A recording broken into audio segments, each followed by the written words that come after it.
Saved it. Didn't save it. You! Oh, nope. Bio's like, nah, just kidding. I don't want to be mayor, actually. Make it But yes, funnier. absolutely I do. Go, my noble steed!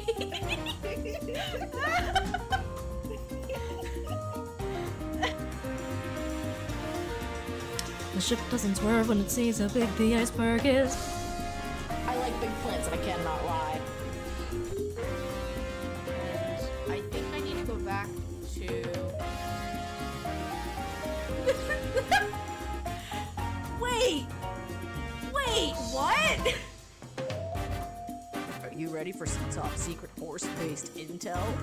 There's a food that horses just love. It's... carrots. I think you were supposed to do that! Oh, what?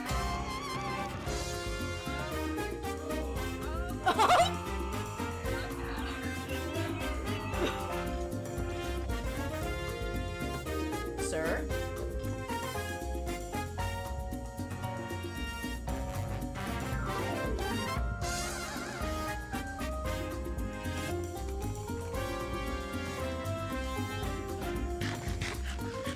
Delicious.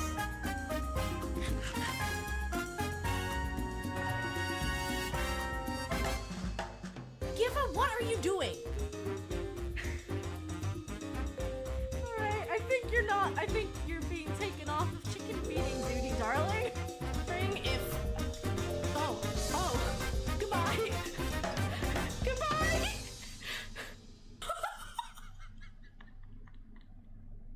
I have to go, my people need me.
Oh, I forgot. I was going to start a poll to ask what kind of music you guys wanted.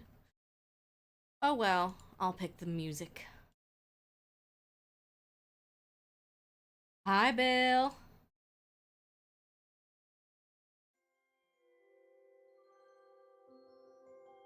Welcome in, everyone. Hi, Catrium. Hi, Fudge. Hi, Kate.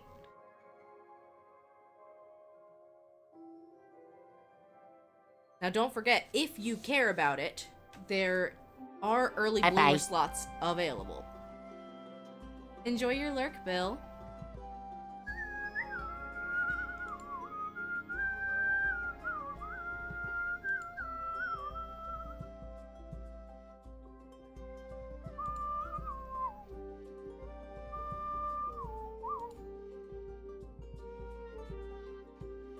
welcome to the second ever Discord Draw Along. Now, even if you did not receive supplies in the mail, you are still more than welcome to participate.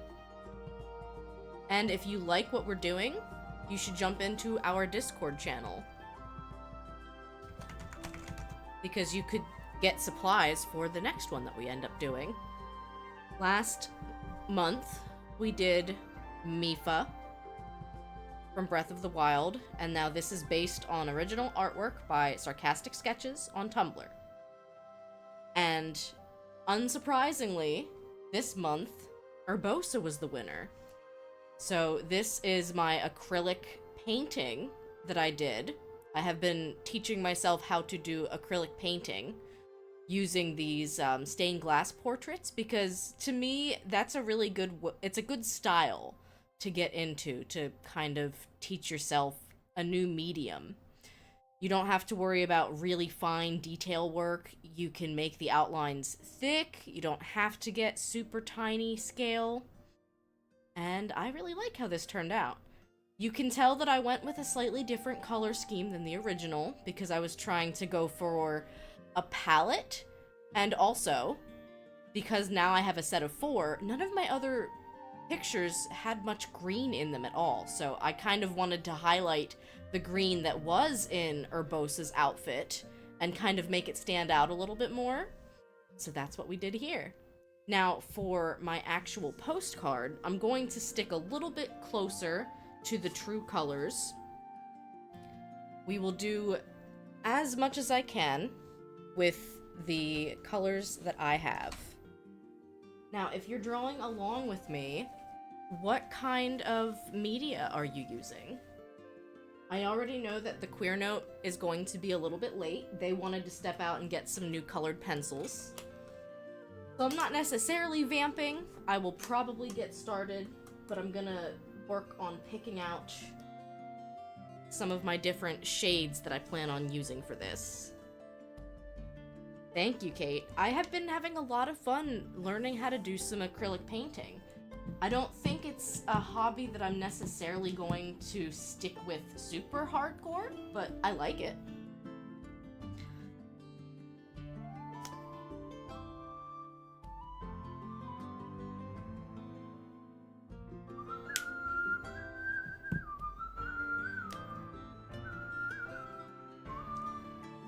Yeah, I feel like Urbosa's skin, probably I do want to go with this darker shade. This is Chamois. Wow, captions, I'm impressed. I'm very impressed, captions.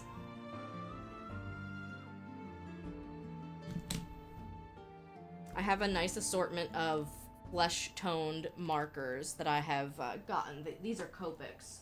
Most of what I'm working with today will be Sharpie markers. But I do have an odd handful of Copics that I really like.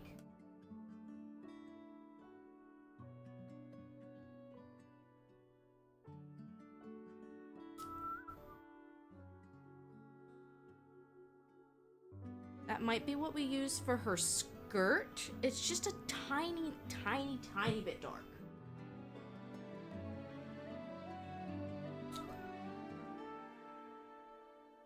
That might be better. Before I get started on anything like this, I usually try to make sure I have my marker situation figured out.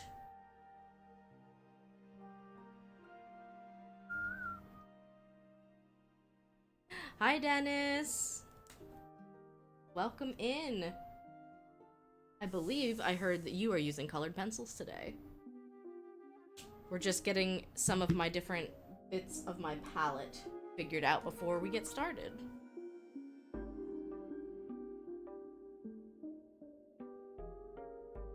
Now the green, that's a good shade. Jiggy! Let's get jiggy with it.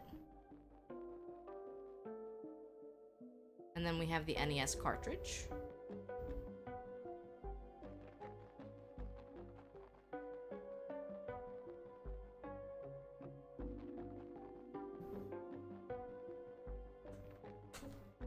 Urbosa has a lot of different colors.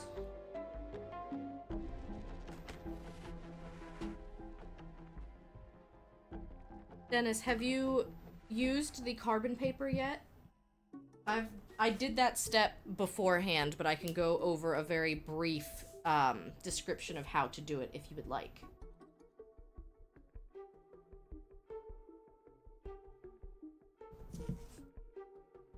That looks pretty.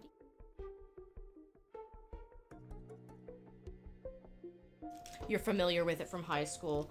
That's good. Yeah, the only thing I will say is that one side is very dark and glossy, and the other side is very faded, and the glossy side is the one that you want put against the surface that you're tracing onto.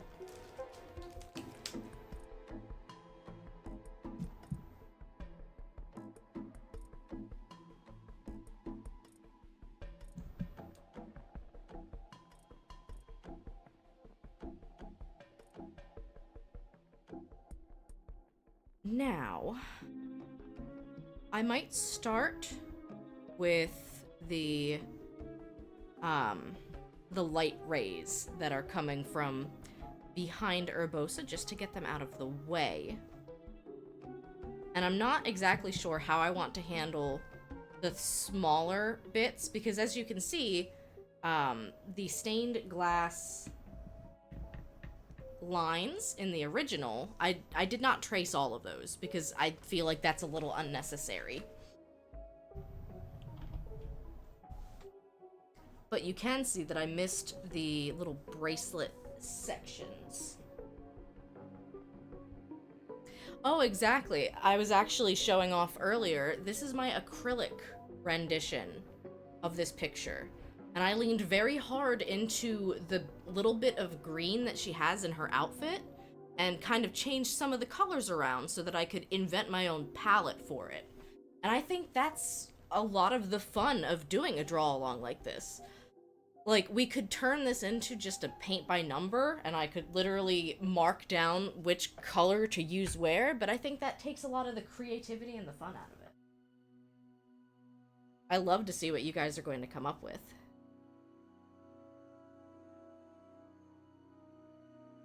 Hi, Biscuit! Welcome in.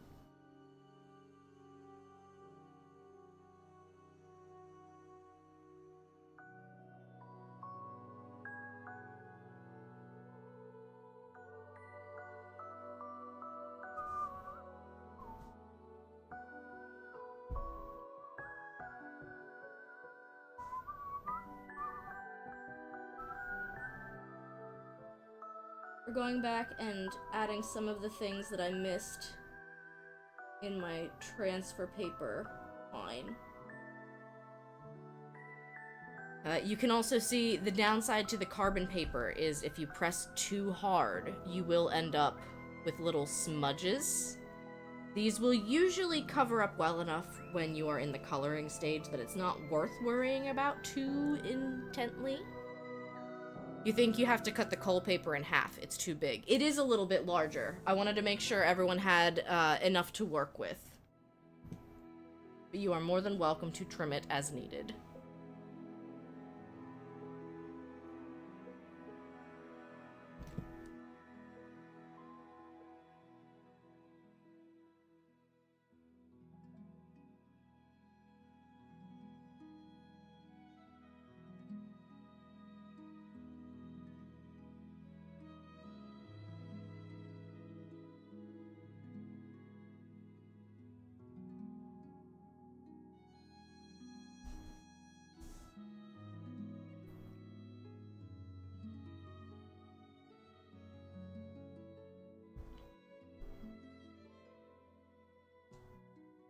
I think that's everything that I missed that I can see right now. At least those are the important details to have ready to go. Okay.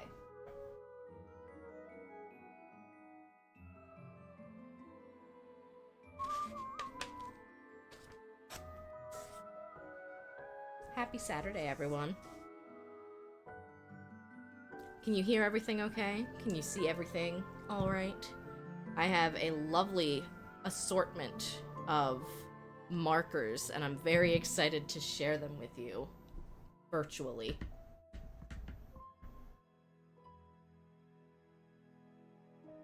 We're gonna start with this. This is an off-brand Copic called Artist Loft. This is an alcohol-based brush marker. It comes with like a chiseled highlighter tip, or my favorite, the brush tip. And so when you go to use this, it kind of bends a little bit. It's not a super firm tip. And as you can see, I have the reference picture on the overlay on the left, so that you have a nice comparison.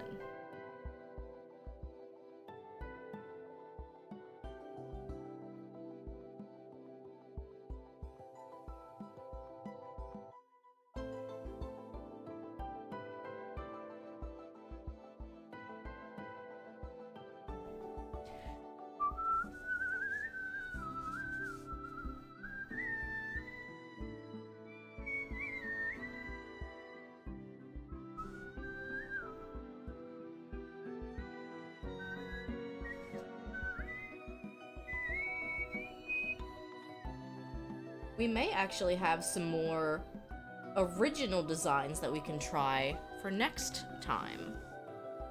I don't mind if everyone would like to finish up these Breath of the Wild portraits first, though.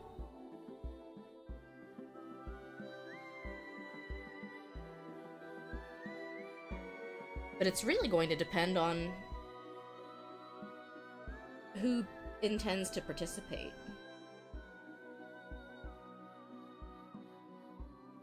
Urbosa was actually super close to winning over Mifa last month as well.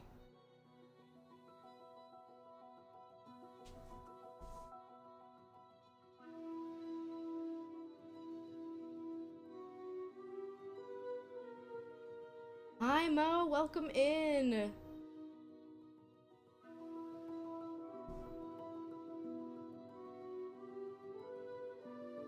A very silly start to September, because we're not doing anything soup related at all, except for talking about it. We're actually just chilling and coloring together.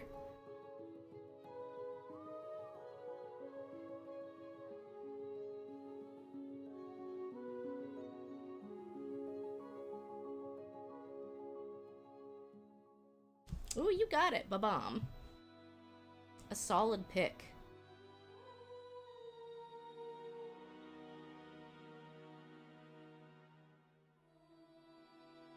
We will actually be making physical early bloomers pins as well, because we started a Ko-fi merch membership tier.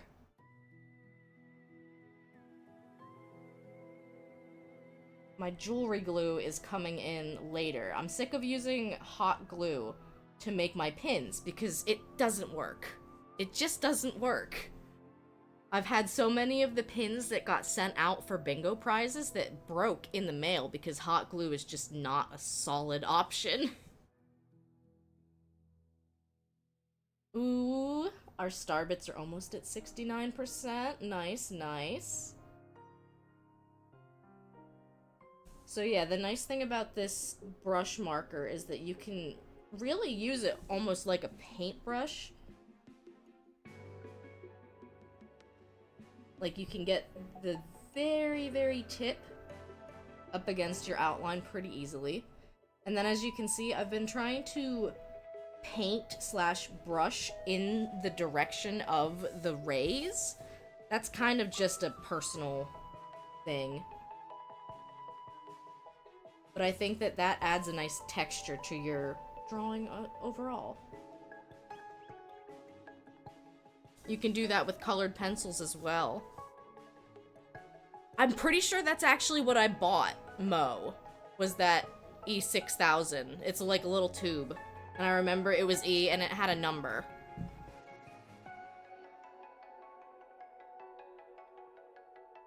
And yes, your soup emote has made a miraculous comeback.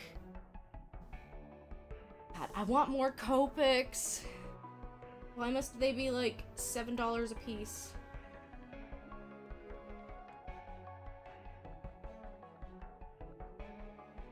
Even the off-brand are like $5 or $6 a piece. So you have to ask yourself, are you really saving that much by going with the generic?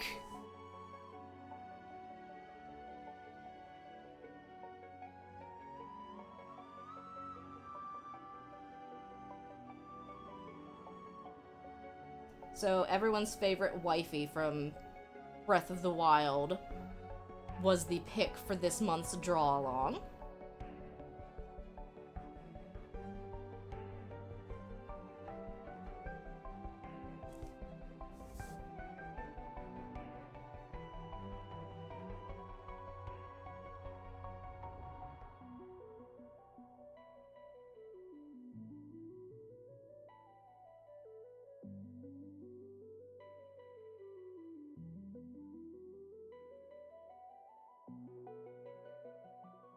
And honestly, I freaking love sending out the supplies for the draw-alongs. So if you've been on the fence about whether or not you want to do them, it's free, and I get to live my dream of sending out stationery to people.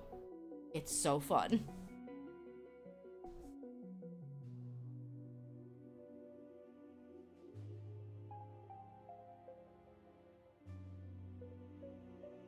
I know Catrium is on a gravel adventure today.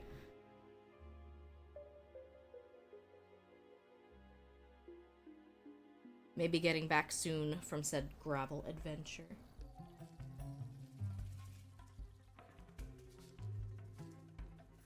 Two tons of gravel. What on earth?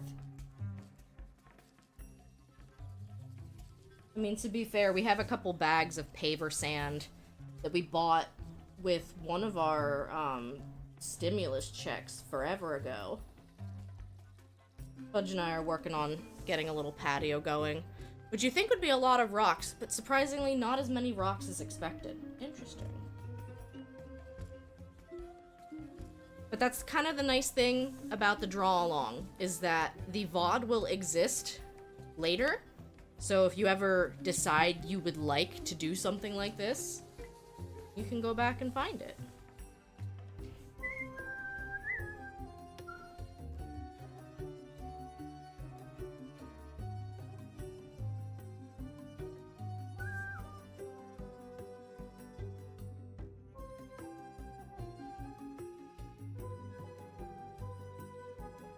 How was your first week back, Mo? My sister said that hers was a little bit rough, but hers was rough also because my mom was out of town this week, and so things at home were a little bit different than normal. So it was kind of like, oh, we get to add that on top of, like, it's a new school year. You want to sleep forever? Oh no.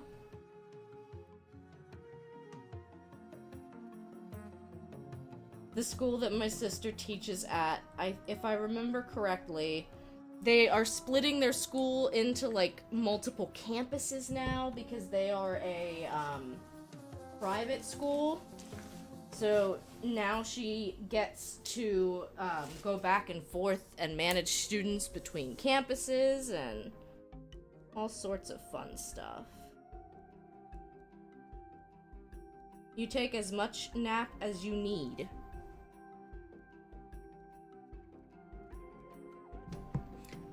I know, sometimes you just gotta be like, okay, what are these school boards thinking, though?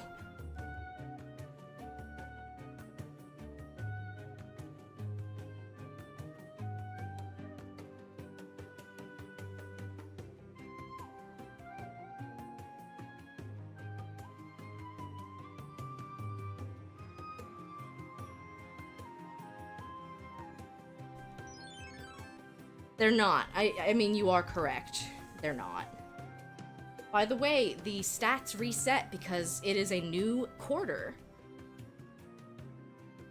So that means any stats you had on your stat card are now gone, and it's time to start ordering your bean juice again.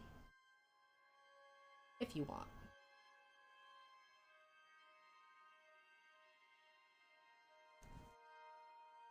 So what I'm doing here is I'm trying to do a little bit of like a shade I hate that, Dennis. I truly hate when the paper shifts.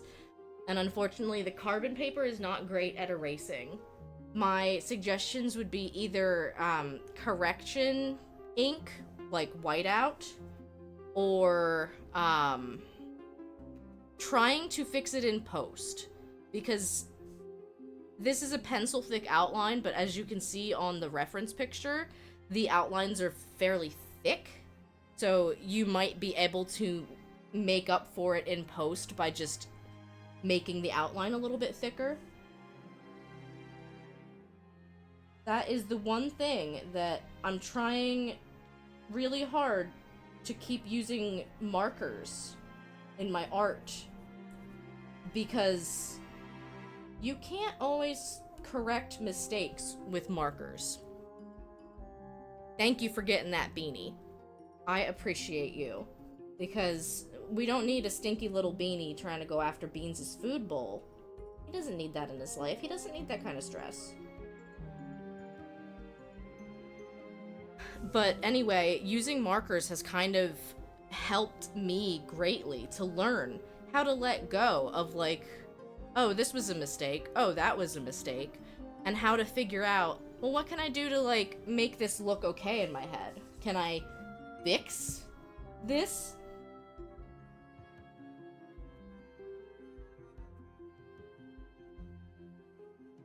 Because as someone who is a perfectionist, that can be one of the hardest things about art, is feeling like it's never done. Or it's never quite up to that standard quality that I want to see it at.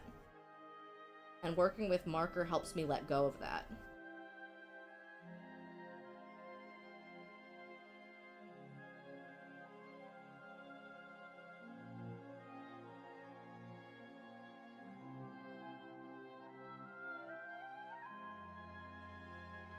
Especially because Sharpies tend to have a little bit of bleed to them. You can't just draw a thin Sharpie line, even with a Sharpie as fine as this. You can't just draw a line and expect it not to travel.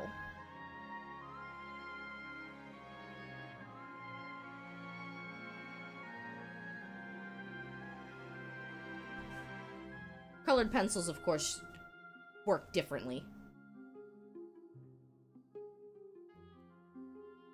When I use my carbon paper, I actually will use tape to try really, really hard to keep it in place. But of course, the downside to that is that you can see where I was pressing too hard. And so, like, there's just a carbon black thumbprint there because I was pressing really hard to make sure it didn't move.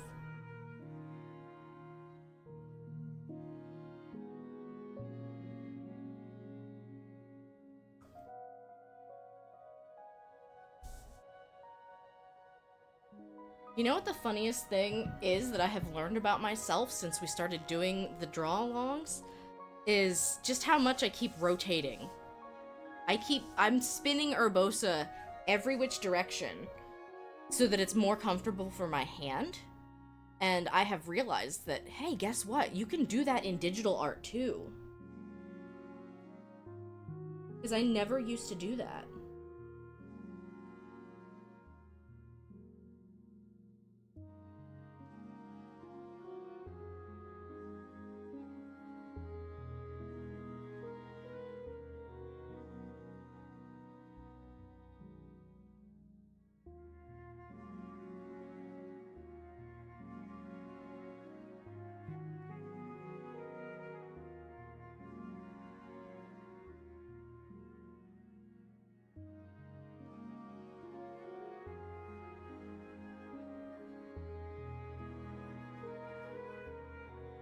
Now, of course, this looks like a very stark difference here. This does not look like much of a gradient yet.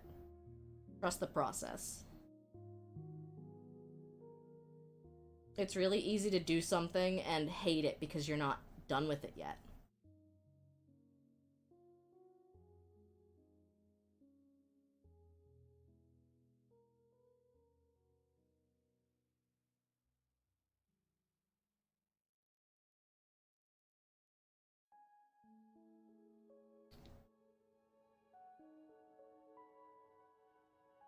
It was funny. Getting into acrylic paints was something that I did for my 30th birthday party. And I did not expect this, but my friends kind of were really into it. My one friend kind of showed up really late, and so of course he got there. We had just started the finishing touches on our paintings, and I tried to explain to him, we've been at this for like 3 hours. If you want to start, you can, but I make no guarantee that you will finish or that we will want to wait for you to finish. So he decided to hold off, and then we held another paint party where he got to do the original picture, and my friend and I got to do a separate picture.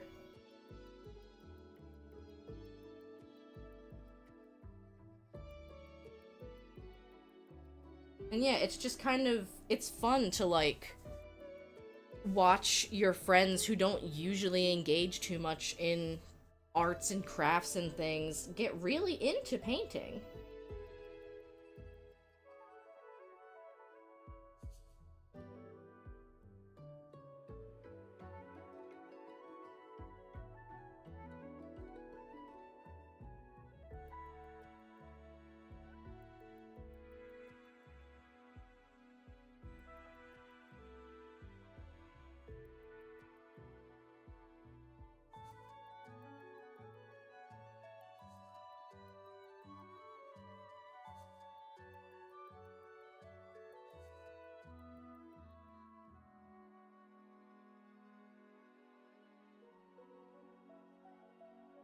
If we all lived closer together, I would probably love hosting actual paint nights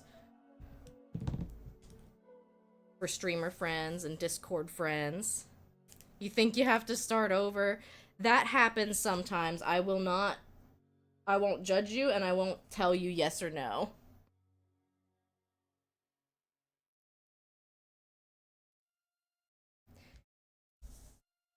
Yeah, the carbon paper, it's really unfortunate that you can't, erase the carbon black.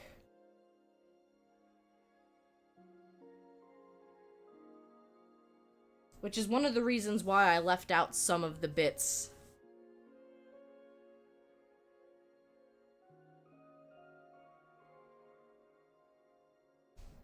If you're using colored pencils, any sort of, like, computer copy paper should work just fine. I like cardstock for markers because I feel like it bleeds less.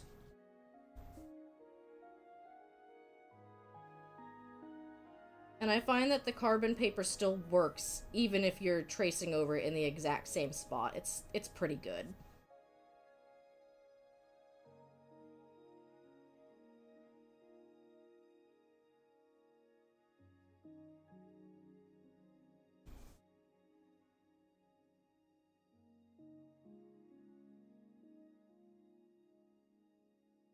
Alright, so that's decent as a blended thing, but here's what I'm gonna do now.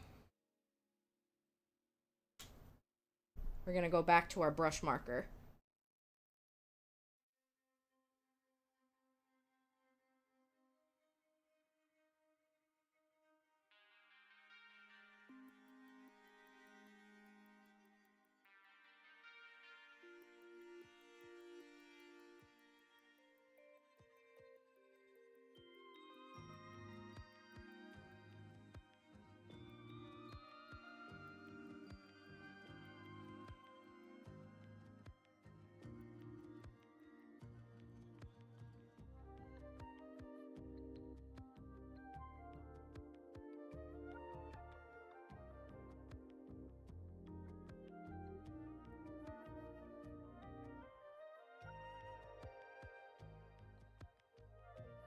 Just blending it.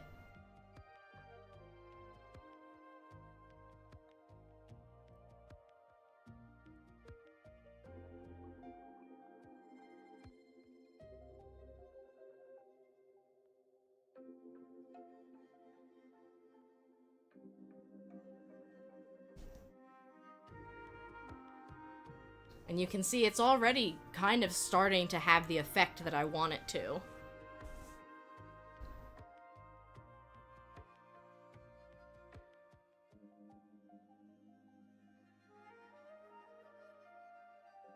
the power of just going over something a couple of times with your marker as a shading effect, it's very good.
There we go.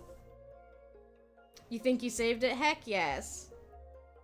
That's what I love to hear. It's kind of that little way of, like, I don't know, there's definitely some self-doubt that goes into something like this. And that little bit of reassurance of, like, trust the process, you can correct this, you can fix it. You also didn't get all the lines. Excuse me. I didn't either. You can see I missed some of the lines around her top. I missed the lines on her shoulder pads. I did not get all the lines in her hair. That was kind of intentional on my part. I didn't know if I wanted all of those. Because sometimes I find you can kind of do it by eye a little bit better than if you attempt to trace all of it. So I got the bulk of what I thought I needed so that I could work with it. Now I think we're gonna move on to her skin.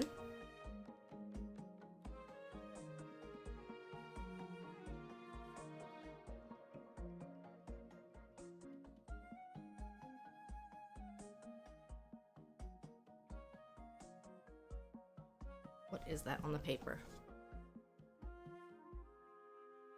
Oh, it is where the paper ripped. That's why it's smudged.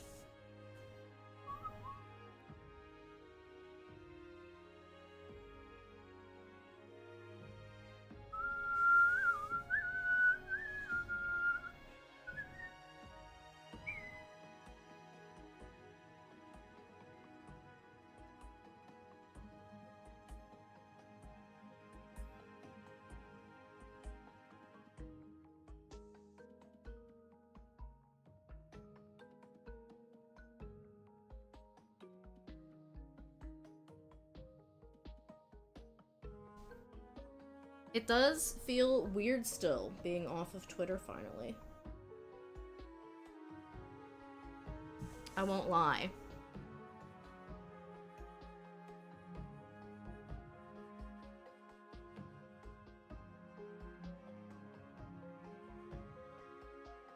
I have been starting to post art to Blue Sky.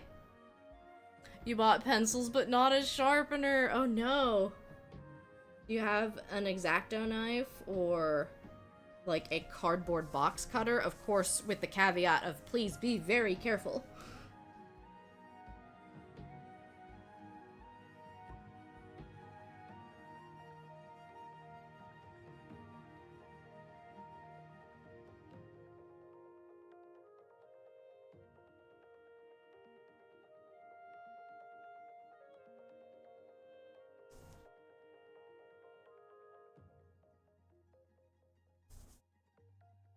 Right now, because I'm just working on the skin, I don't actually need my paper behind.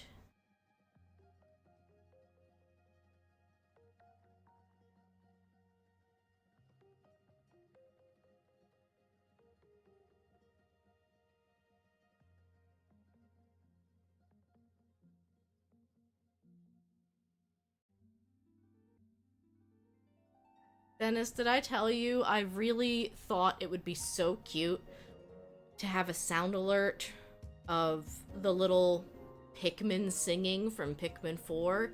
Except I can't find the sound anywhere. I got myself so excited about such a cute idea, and now I'm just like, how do I make this happen? I need to make this happen. I also think I'm gonna move my sound alerts from sound alerts into Mix It Up, because I don't like that sound alerts you can only have 5. Do you need it on YouTube? I was trying to find just the straight file by itself.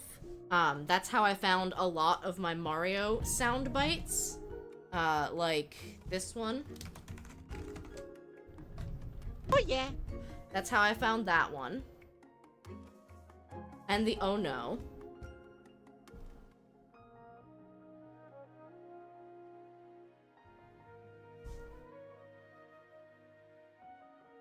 If you find it, didn't you also say that they sang in some of the older games as well? Because I found the OSTs for the older games, but sadly no sound effect files.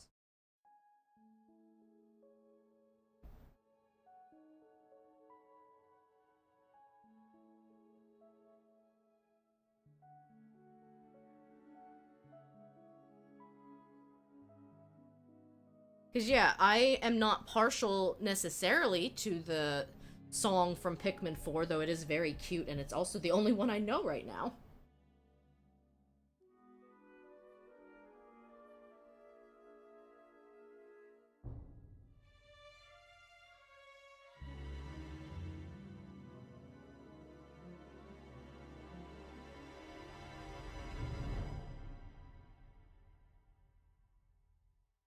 Can I turn my mic volume up a bit? Yes.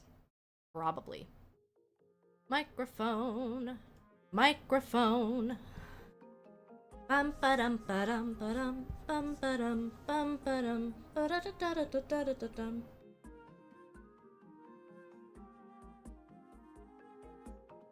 I've had that stuck in my head all morning since I had the idea.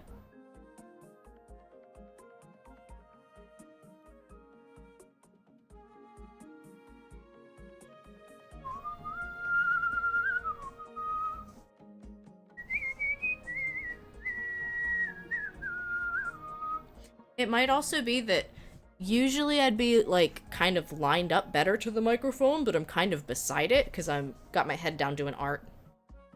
So let me know if it needs any further adjustments, and I'll see what I can do.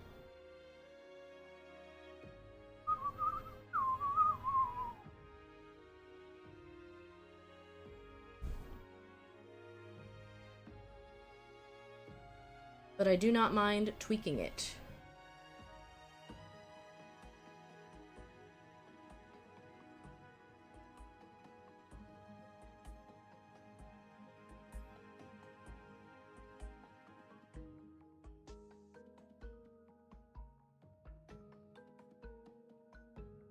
It's good now. Excellent.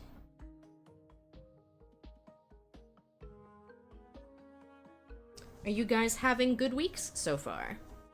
Any fun weekend plans? I mean, of course, other than this.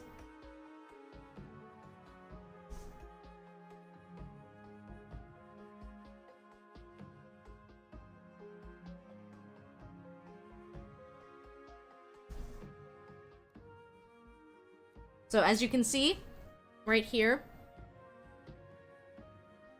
I went outside the line on the ear, the one that's kind of covered up by the hair swirly. You might be able to see it a little bit. And you know what? I will cover it up when I color the hair orange. You're going to the carnival with your niece tomorrow? That sounds like a lot of fun. We actually had a carnival in town a week ago.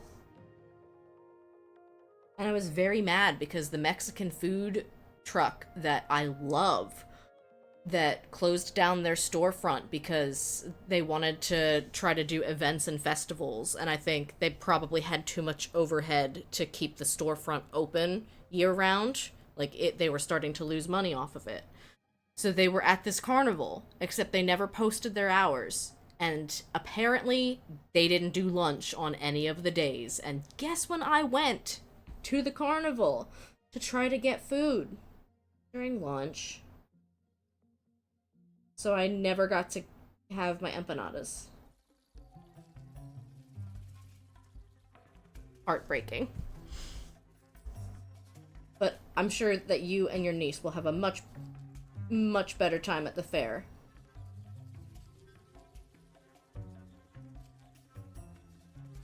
Hi, Shay. Have you come to watch the wife? It was sad, but it was also like a silly sad because there were plenty of other food things for me to try at the carnival. You've come to see wife. Well, you are in the right place. We are using Copic Chow. They have a lot of nice earth tones. This one is called Chamois. Captions, you got it right the first time. I'm so disappointed.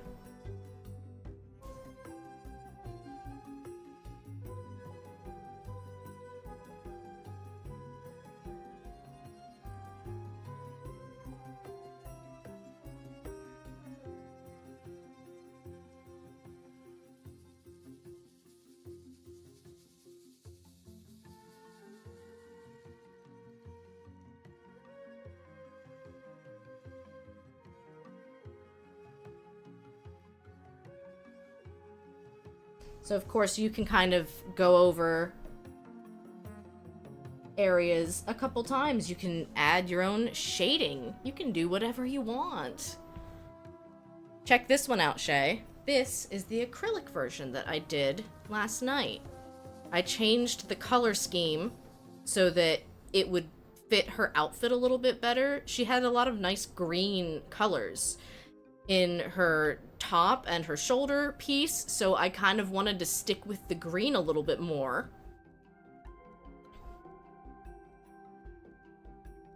Then this is my outlines look AI generated. You know what they kind of are, but they blur the fingers or the glasses on someone's face. I'm sure it is fine, Dennis. It will come out in the wash, as they say. Honestly, though, like, that's kind of the thing about the stained glass nature of this, is, like, what is half of this stuff? Like, that's a finger. That's an elbow. I don't know what that is. That's a sword. Like, just kind of trying to figure out what is what. You're not an artist, but you love trying your best. I really appreciate you for going on this journey with us. I think that makes it literally so much more fun. Because we get to see everyone and their creativity and their effort. And I'm genuinely not trying to, like, talk down on anyone.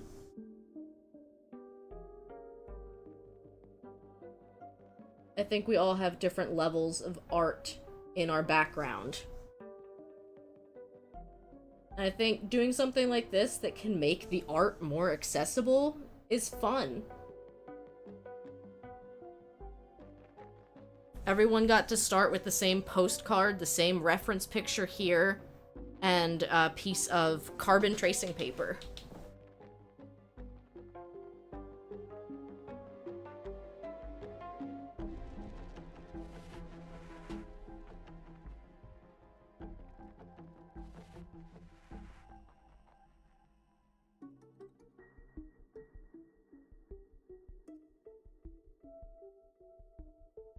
Thank you for the hydrate. I will accept any and all hydrates today.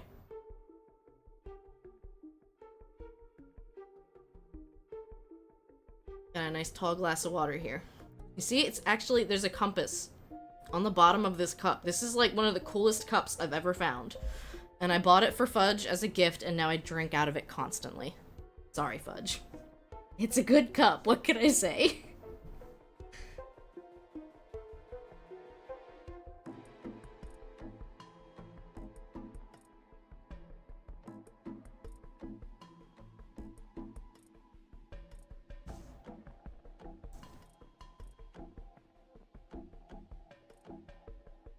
But yeah, look at how often I'm turning the postcard to change. You change how much control you have over your brush stroke. You posted your outline in the vibes. I'm gonna peep this.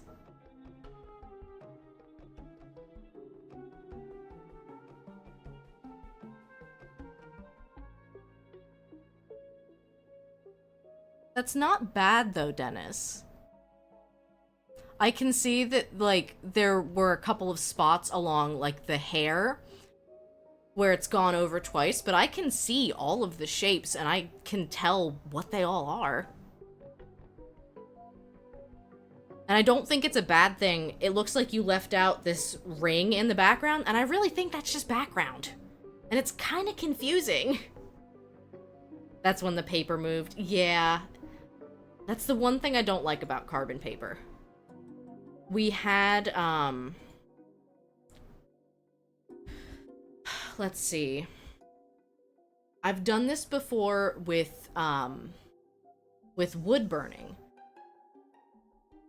Where actually, before we used carbon paper, we used to actually print the design on wax paper in reverse.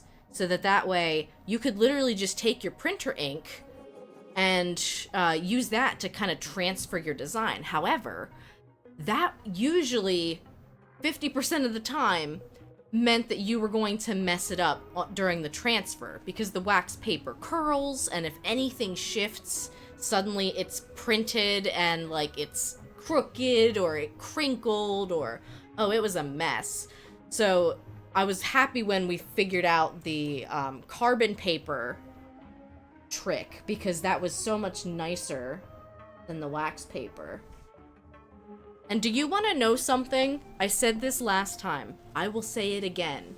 There is no shame in tracing to learn art. There is no shame in tracing to practice art. The only place where there is shame in tracing is if you are stealing someone's design and trying to make a profit off of it. I can't even tell you how many, like, Facebook reels I will see where someone's doing cookie decoration, and they will have, like, literally a projector to display exactly what they want to put on the cookie, and then they will just trace the lines from the projector. Like, it is such a useful skill. You were tracing to learn to draw Shrek a few days ago. I would love to see that Shrek if you want to share that Shrek, but if not, I understand. Shrek is not something that we share lightly around here.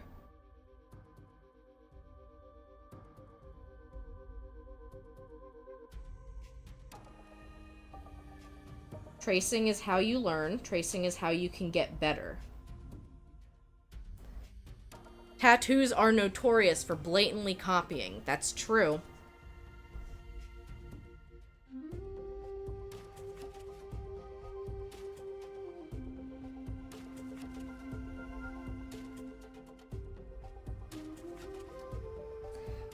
So, when you are doing markers, and you're trying to do something with a tiny hint of a gradient, you of course want to go lightest color to dark.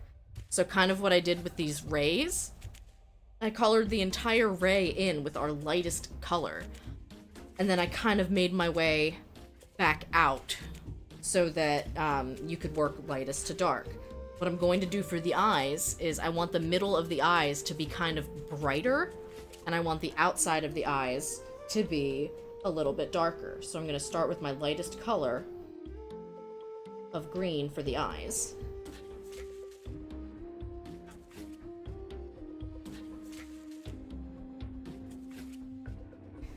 But that's actually one of the reasons we started this Discord draw along, was just to encourage people to keep pursuing those creative outlets without any form of shame.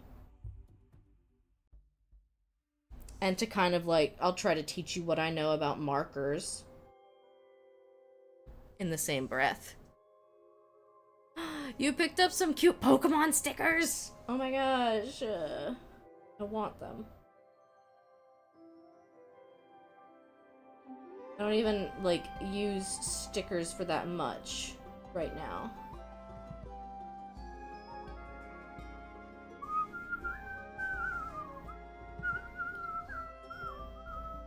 It is 1,001 stickers? Is that how many Pokemon there are nowadays? Sheesh! Back in my day, there were only 151! I am being very ironic right now. I worked with someone who was a manager of mine who was actually very strictly, Gen 1, who was like, nope, they should have stopped making Pokemon after Mew.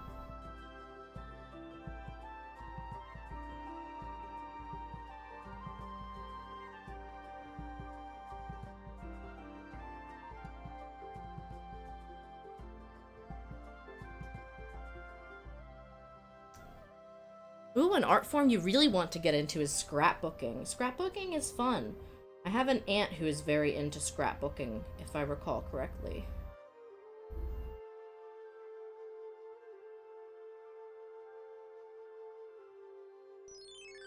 Ooh, we have an enemy in chat. Uh-oh, I'm not gonna be lucky enough for this little guy yet. Start drinking your bean juice. Dang it.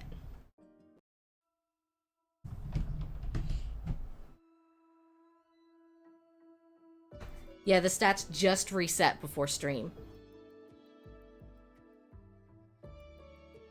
Biscuit says, scrapbooking is an investment. I think that can be said of any hobby, though. Did the inventory reset as well? No, your beans are still there. You just lost your stats.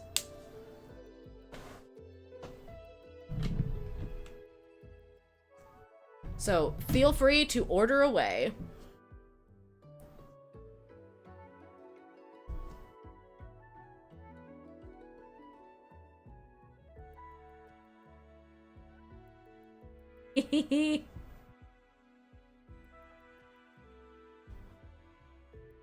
Y'all are ready.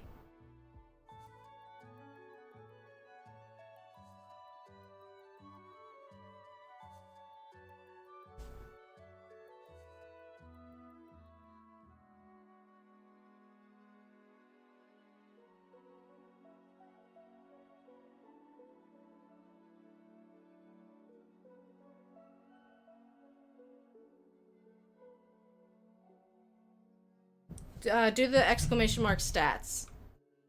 Yeah, it looks like you have 5 mana and 5 speed. I don't know if it's because multiple people are using commands, like, back to back. Sometimes it just does not accept a command.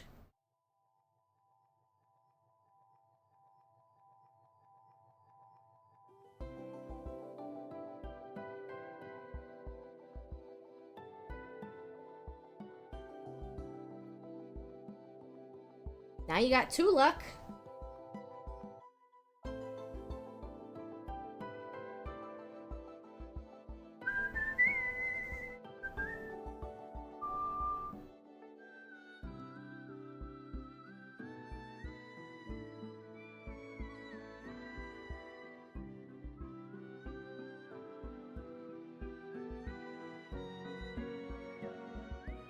Ooh, order number 6 seems to be the lucky brew.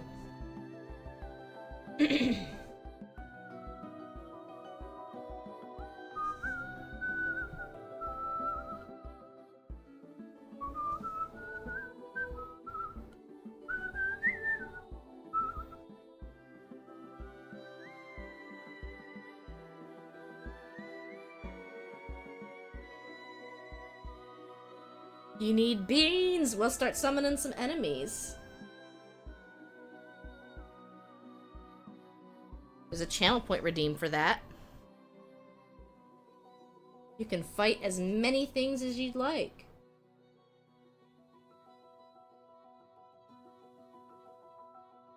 Just promise me as my mods you will not fight enemies that are not actually there. Hi Con, welcome in! Then it says, to the point of scrapbooking being an investment, I want to get back to the roots of it and use scraps for it. Oh, that's really neat. I think, back to what I was saying, any hobby, really, is going to be an investment. And so my recommended approach is dipping your feet in to any hobby. Like, don't go all out. Don't go buy every single thing you would need to make a business out of it. I, for instance, wanted to get into rubber stamp block printing. So I went out for $15 and I bought this little kit to see if I even liked carving the rubber stamps. Spoiler alert, I did. So then I dropped $10 on teeny tiny little, like thumbprint ink pads that I can use now on those stamps. So, all in all, it was like a $25 investment to see if I liked a hobby. And I do like it. I'm not willing to, like, go drop money on a very expensive multi-piece carving kit with a lot of new, like, gauges and things like that. And I'm not willing to go buy individual tubes of every color of ink or the roller or anything like that. Con, I really like that little Gengar emote. Very cute. I have a Gengar onesie. I don't know if I've told this story on stream before, but Fudge and I were high school sweethearts. And I remember, at one point I had, like, asked him what kind of Pokemon he thought I was. Or, like, what kind of Pokemon made him think of me. And here I am, being an insecure high school girl, thinking he's gonna pick something really cute or really pretty, and, like, pick something that will make me feel super good about myself. Guess what Pokemon he picked? He picked Gengar. And then I'm just looking at Gengar, and I'm like, Gengar is purple and fat and sharp. Is that what he thinks of me? And now Gengar is, like, my favorite Pokemon. So, I think he was right. I can be small and fat and sharp and still be me.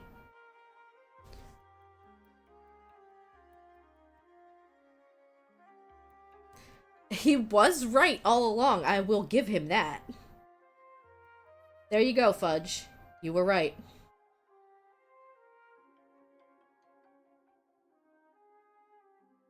He has heard those words before.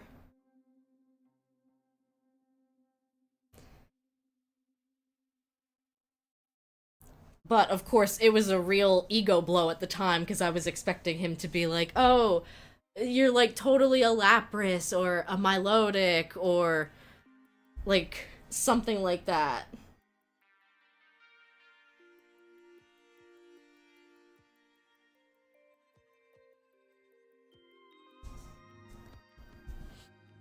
So, do you see what I'm doing with the skin tone?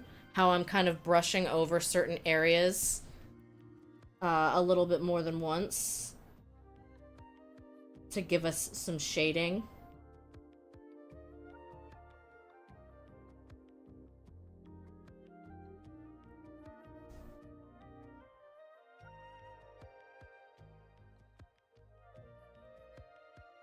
Con, this is actually our Discord draw along that we're doing right now. This is the second one we've ever done. I mailed out supplies to Discord members who RSVP'd for this event. And so everyone who RSVP'd got a blank postcard, a piece of carbon paper, and the reference picture here. So that they're actually able to do this along with me at home. And to those who were not able to make it to the stream, this VOD will go up probably, like, the next day. So I get to kind of, like, I show off my hundreds of markers that I have. My very normal amount of Sharpie markers that I have. Again, thank you, Mom.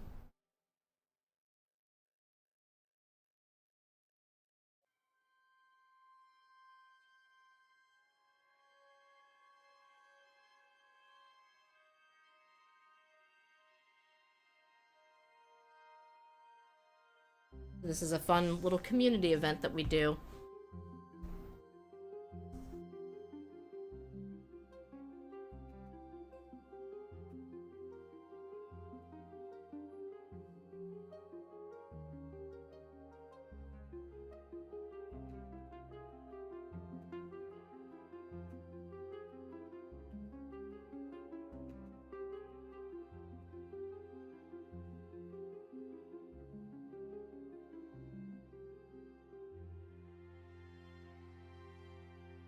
Are you listening to Blue Man Group again? No. King Ajarago is. I am not.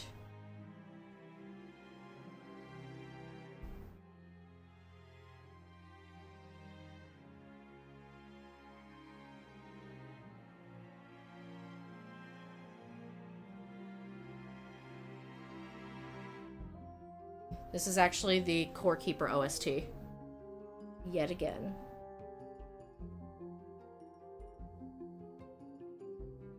But is it the Dave OST? No, it's not. However, that was gonna be what's up next. Damn it. Well, we'd love to have you, Con. We do movie nights not every month. I think we're trying to arrange for the Spider-Man Into the Spider-Verse movie next. We'll start with the first one, which I think is Into the Spider-Verse, and then we'll do Across the Spider-Verse, and then later we'll do Beyond. You thought this was Dave. I like Dave the Diver soundtrack a lot.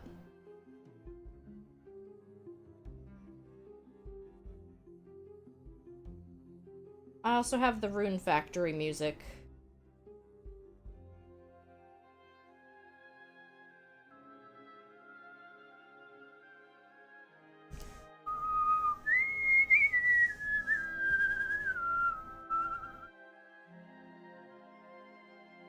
But yeah, I actually have been... Oh, dang it. Womp womp. So, you see what I did here? I colored in a part that is supposed to be yellow, but I colored it brown by mistake. So here's what we do. Own the mistake. That wasn't a mistake. I meant to do that. Boom. Oh, it's saying the link is expired. Thank you. Oh, you know what? It's because we changed to a community server. It did say it was going to pull all previous links. Thank you for the reminder. I'll actually also remind the rest of the staff.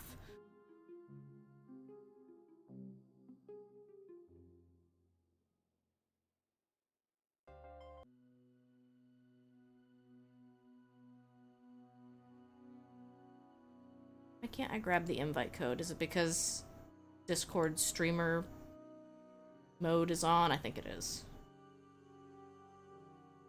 Thank you, Dennis. I am also gonna go fix this right now.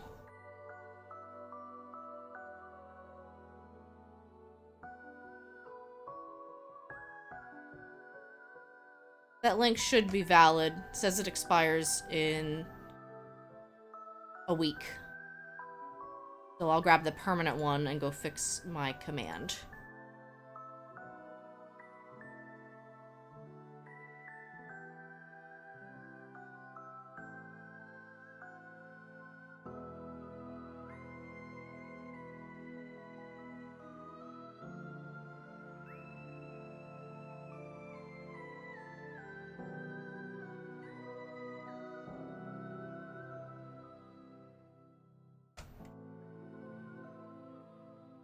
Save.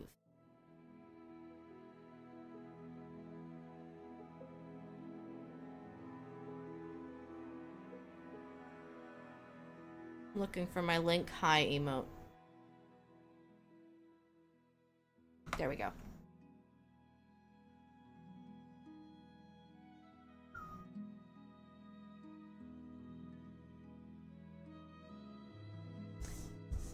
Welcome to our Discord, Con.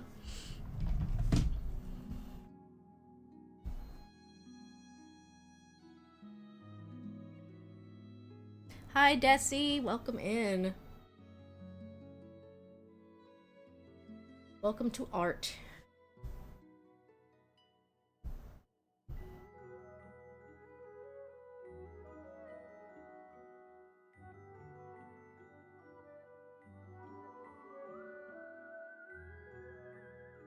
I think that's something about working with a permanent medium, like marker, is learning to own your mistakes. Like, you color in something in the wrong spot. Can you correct it? Yes. No. Can you just own it?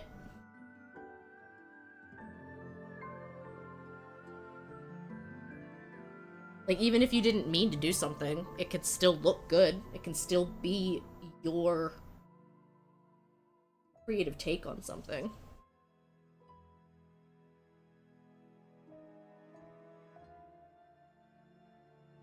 And I might still try to go over both sides with, like, a yellow or an orange.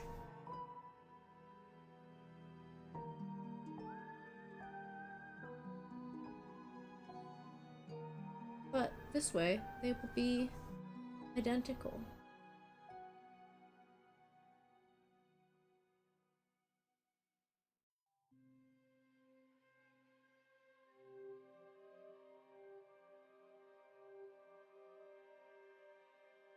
She looks so fierce.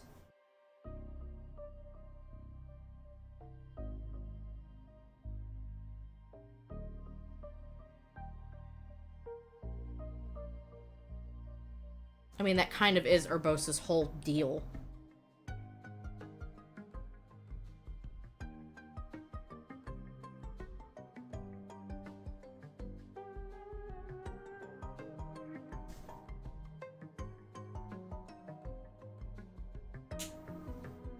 Snap.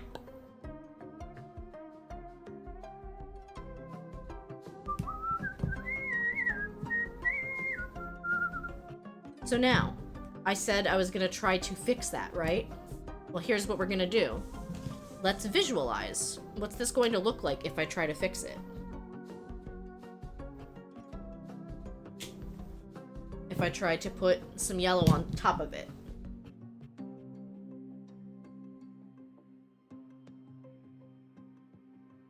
That one's barely even noticeable. That one's also barely noticeable. So maybe we just live with it. I say we live with it.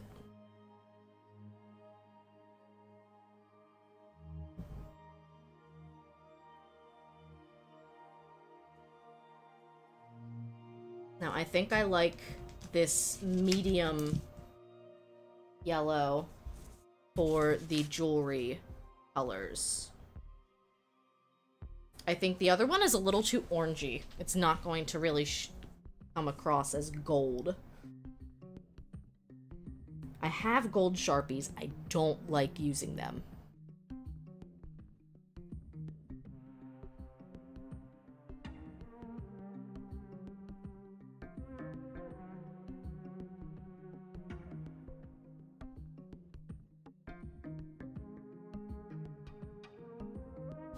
Yeah, that's perfect.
Now I find, of course, that these fine tip ones kind of, they color differently than, of course, the brush markers do, and even the regular width Sharpies do.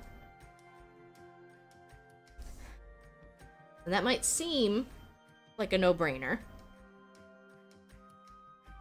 but it's just one of those things where in practice it's a little different than expected.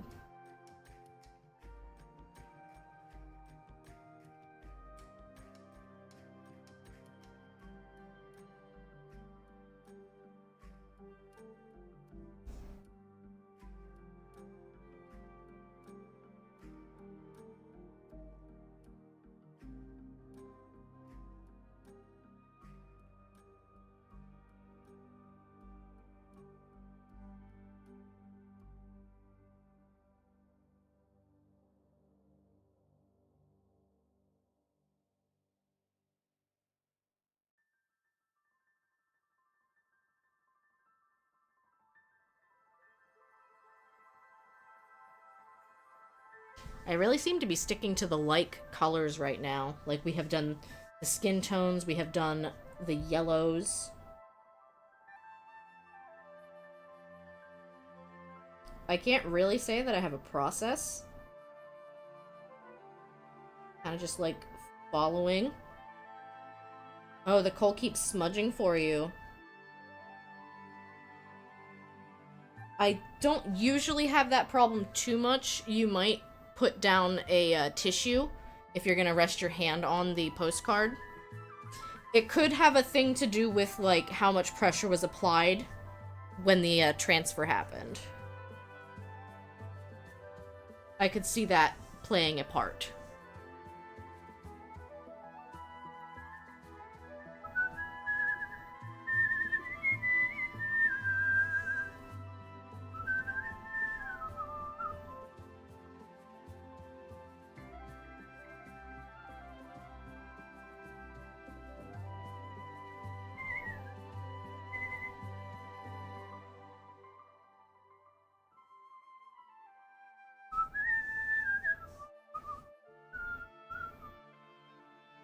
Also, if it helps, none of my original, carbon, transfer stayed on. Like, it's not visible anymore, is what I'm saying. It's on, it's underneath everything else, but it's not visible anymore. So if that kind of helps, most of the smudging will not be visible. You can see on mine where some of my, like, I pressed too hard with my thumb, so here's a little smudge. Here's a little smudge. That's kind of just a part of the process.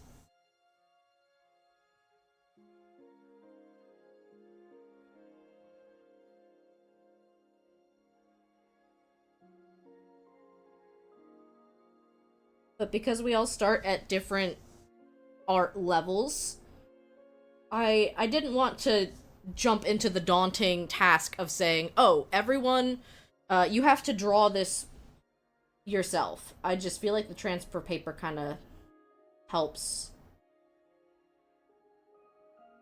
It helps make it feel less scary.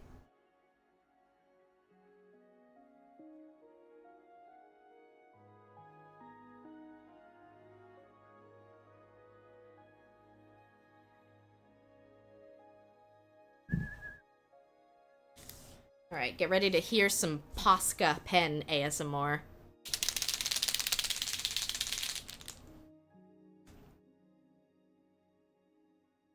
Now this is a paint pen. And it is a gold paint pen.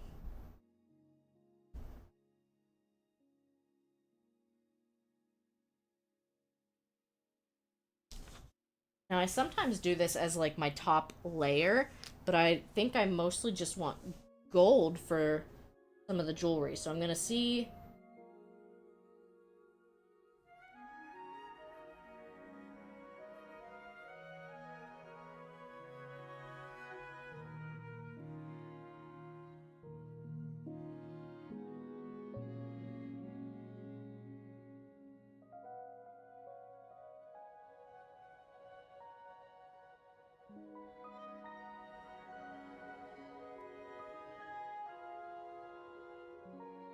Doesn't seem to like being layered on top of the Sharpie at the moment.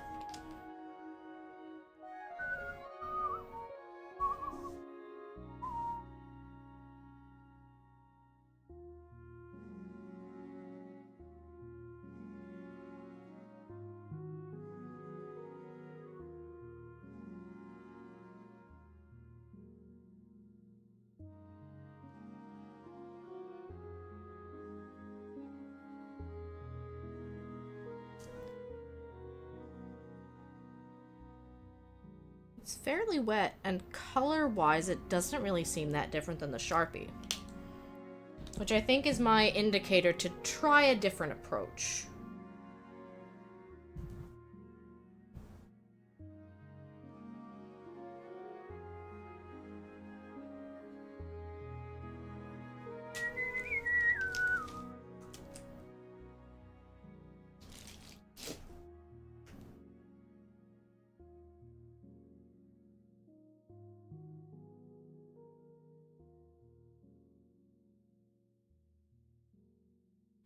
can't say I'm in love with that either.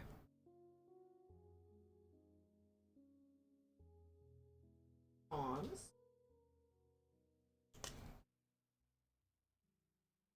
That's a little better. Let's try bronze.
Bronze is okay in the middle. I don't think I'm gonna use it extensively though, because it kind of matches the skin tone a little too closely, in my opinion.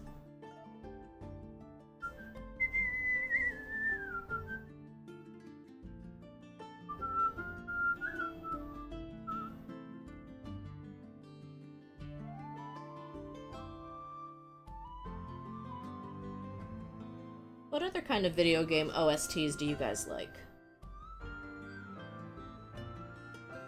I would love to play more of the Harvestella OST, but I know that Square Enix gets very defensive of their music.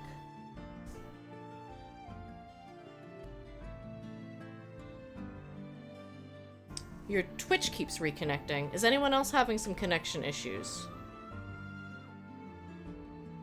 I'm gonna refresh. Because my bitrate actually looks okay for today. Shockingly.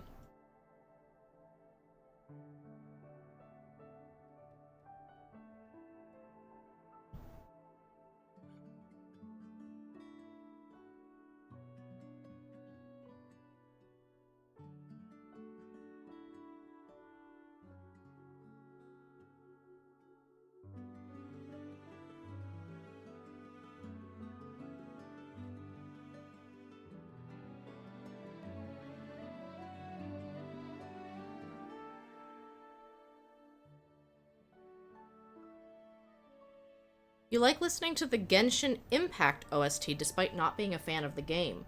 Interesting. I might have to check that one out. I'm also not a fan of Genshin Impact. Not gonna judge anyone who does like the game.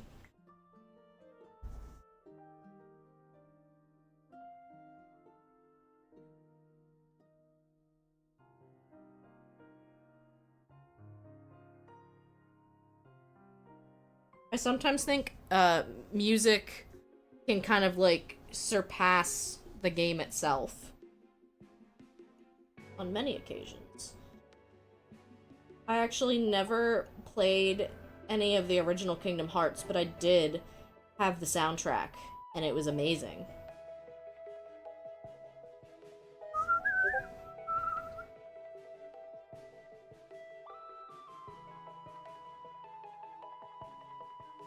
And I think that was mostly just because we were a Nintendo family growing up.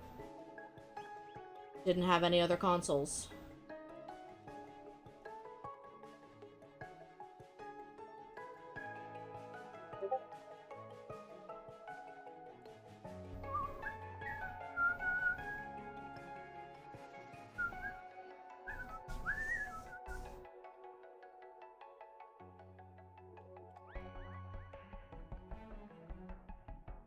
What a beautiful wifey.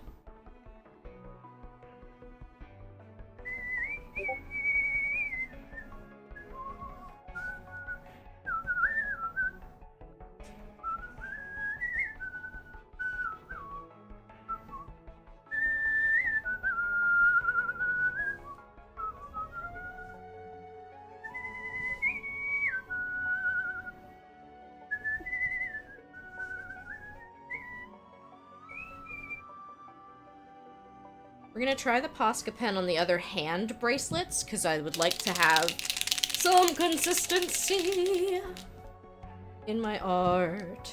Sorry about the clappy shake. That's how the Posca pen, kind of like stirs up whatever paint is inside of it.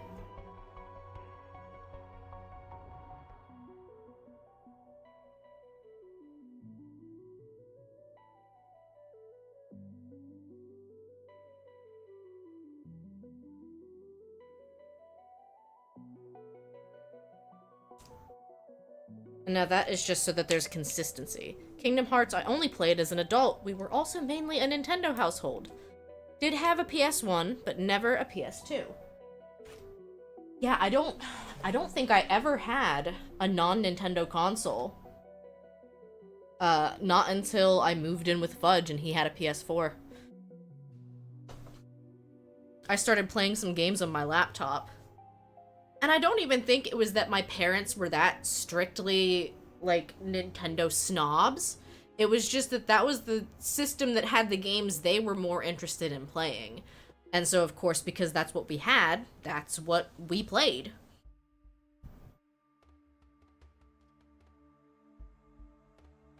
We also grew up in a Christian conservative household, so shooting games were never really my style.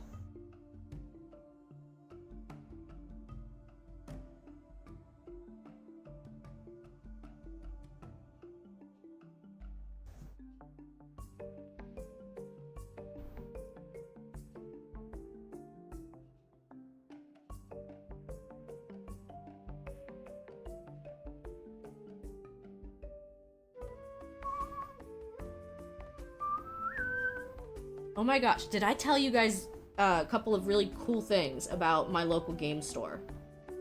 First things first, my local game store is like a 5-minute walk from my house. So it's kind of awesome that I can go and walk 5 minutes and go somewhere where I can buy new Switch games. Now, granted, he does not keep much of a stock because he's a very small business owner. So he's doing a midnight release for Super Mario Wonder, and he told me he's getting like 20 copies, and then that's it. Because, of course, if he gets too many more than that and they don't sell, he's gonna take a loss. But one of the cool things is he's gonna hand out copies at 4 o'clock the day before. I don't think I will... I definitely won't stream it early because I know that that can be a huge legal issue because of game embargoes and stuff like that. Honestly, Nintendo's actually even getting a little bit better about, like, sometimes the game just won't even be playable. Like, it has to check to see if the software is allowed to be played. And it's like, nope, it's not time yet. You can't play it. On top of that, he had copies of Link's crossbow training, which I just thought was really cool. I can understand a small business doing it only for the fact that doing a midnight release, if like only 2 customers are gonna come out and get it at midnight, could be a little rough. I don't even think I'm gonna play it early. I just kind of thought it was cool. I'm too chicken, honestly, because, like, Nintendo has been cracking down on people who get copies of games early. And, like, I would not want my account to be banned. I don't want anything bad to happen. I certainly would not dare to stream it early.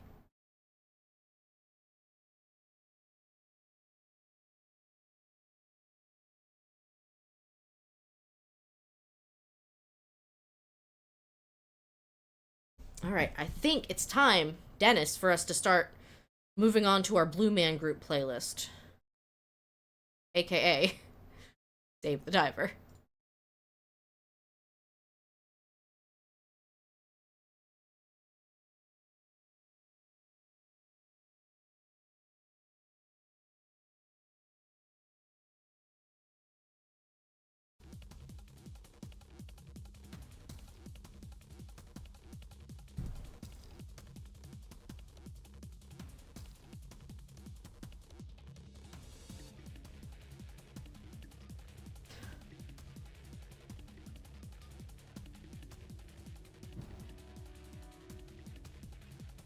So you can tell what color scheme we're focusing on with this iteration of the drawing.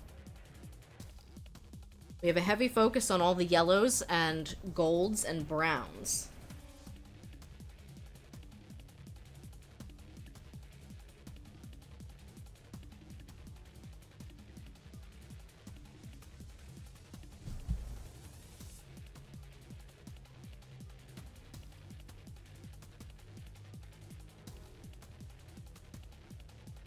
It was actually wild, though. We were looking in the back room with all of the retro video game stuff, and the guy had a copy of Pokemon Crystal that was selling for $150 US. And then there was also an in-the-box Nintendo 64 selling for $300, or an in-the-box Nintendo Switch selling for $250. It's just kind of wild to see how much money some of these old consoles are worth right now. This reminds you of music from some Shadow stages in Sonic games. Dave the Diver has a really huge variety in their music, because of course this is like secret agent spy music, almost.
That's one of your investments too. I usually buy 2 copies of Nintendo stuff if I can. You have another sealed Tears of the Kingdom Switch and Collector's Edition. Wow. No, I'll agree. There's a difference between scalping and, like, storing something as a collectible, because scalpers are going to do it in bulk as much as they possibly can.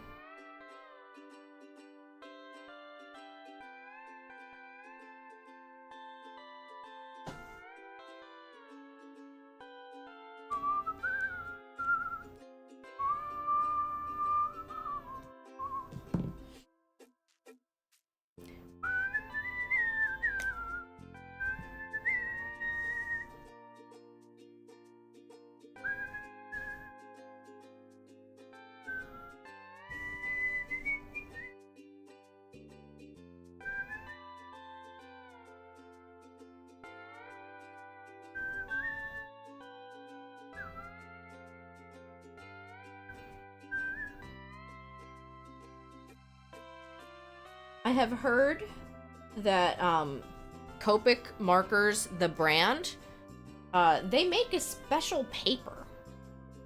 Now, I don't know what you would need said special paper for, personally.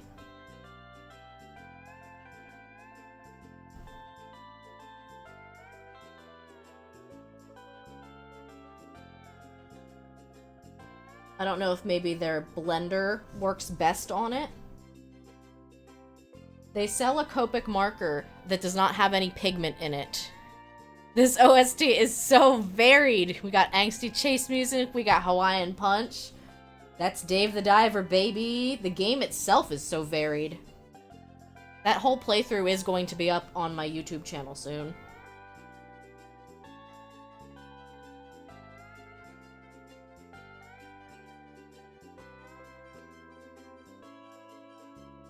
The game started as a roguelite, and then it was a restaurant management simulator, and then it turned into a farming simulator. There was a rhythm game. There's a Tamagotchi knockoff. It is the game where you literally do it all.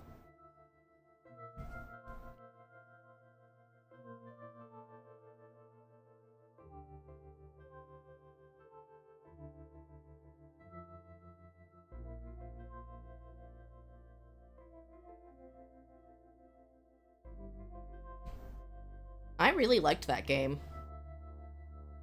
If you couldn't tell. It kind of like took over the channel for a bit there.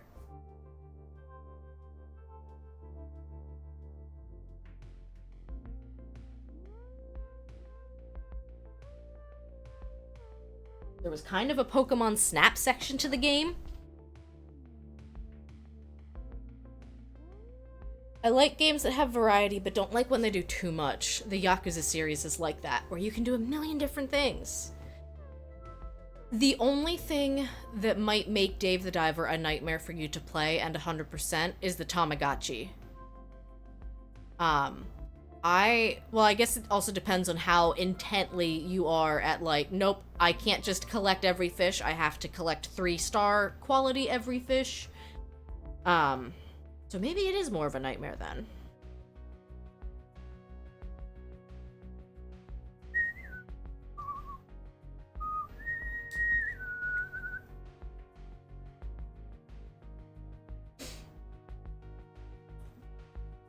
Want the yellow first.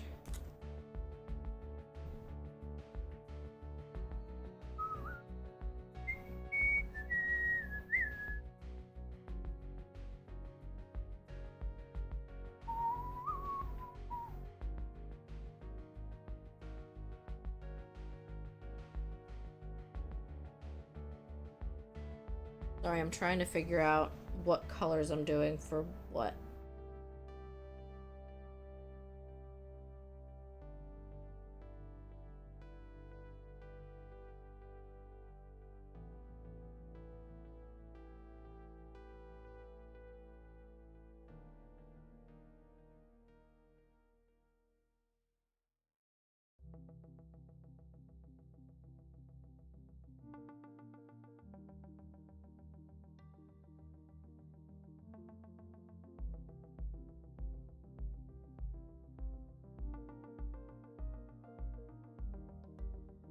There we go.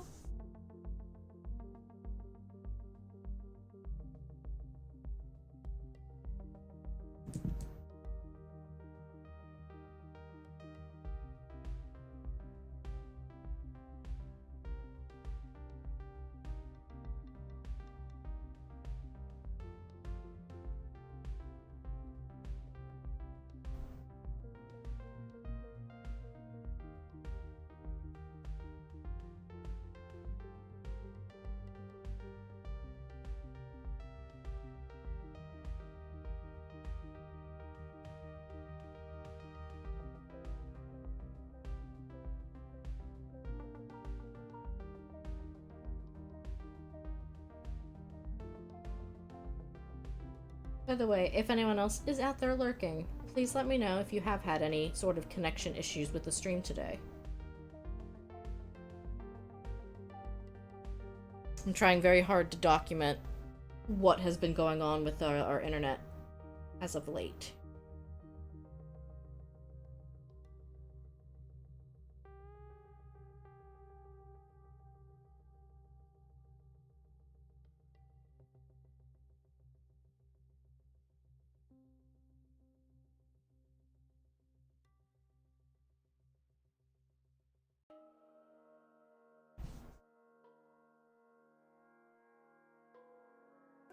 Oops.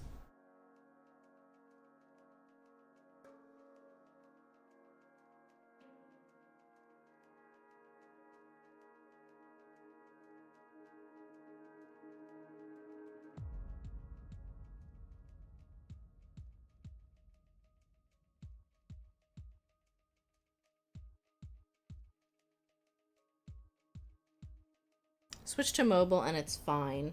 Well, that's good.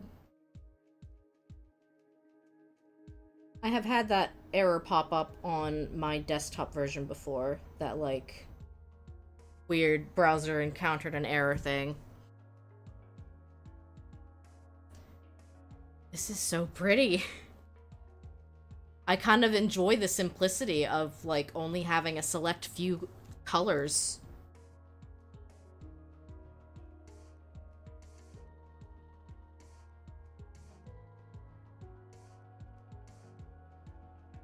So what I did with that little circle was I kind of colored it in a circular pattern. I like doing that because it adds another layer of texture, kind of like the brush markers do. And then sometimes I like to intentionally leave little gaps where you can see some of the paper underneath, because again, that adds to the texture of your color.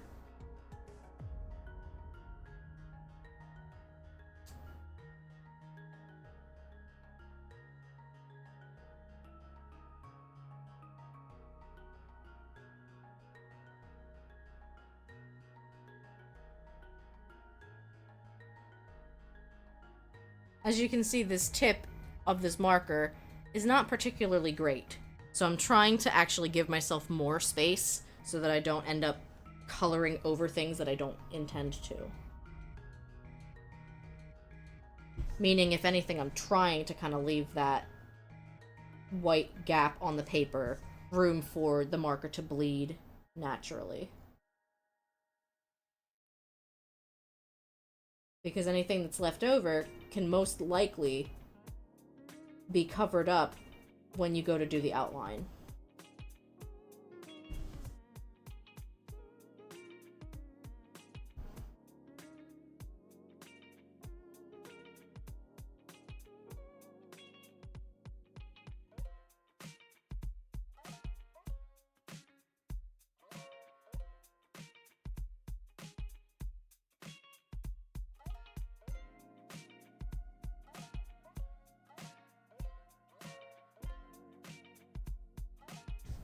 But back to what we were talking about earlier, Dennis, if you do manage to find some Pikmin songs, like the Pikmin singing sound effects, and you send them my way, I will gladly add them on as sound alerts, because I think that's cute. I loved, like, I was so pleasantly surprised and almost blown away when they started singing. It was at that moment that I felt like a true Dandori master.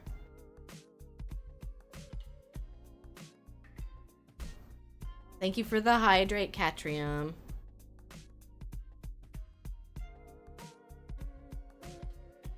I also think if I'm gonna switch to having sound alerts through Mix It Up Bot, I have room for a lot more. I don't often like charging bits for them anyway, so I might step away from stream elements, or sorry, sound alerts, like the website.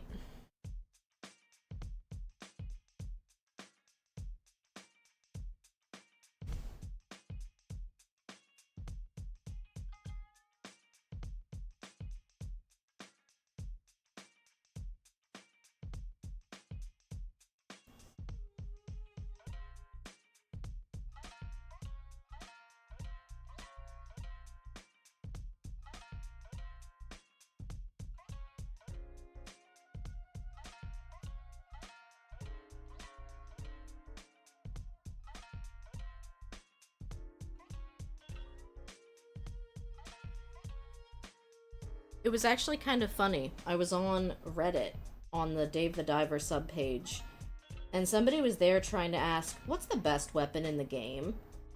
And not understanding that, like, everyone was clearly telling them, this is based on how you play. This is an entirely subjective question. There is not a right or wrong answer to this. And they kept kind of saying, like, well, is this one better than this one, though? And it's like, no, because this gun is better for this, but this gun is better for this, but this is better, like, they just did not want to process the fact that sometimes there's not an objective best XYZ in a video game. It'd be, I guess, like asking, which Pikmin color is the best? Because there's not really an answer. You need all of them to do different things.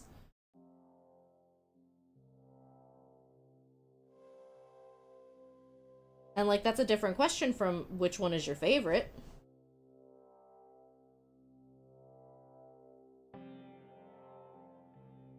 It really kind of is. It depends on how you want to play the game. At least in Dave the Diver, like, some of the guns will be better at tranquilizing.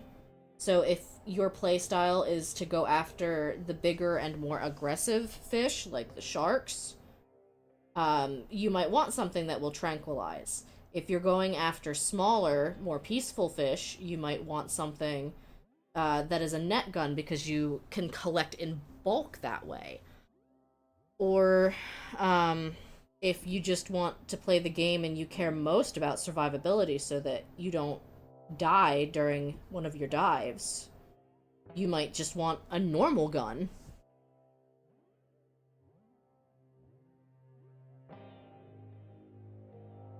Like, it's an entirely subjective thing. There is a best Pikmin, actually. I don't know yet.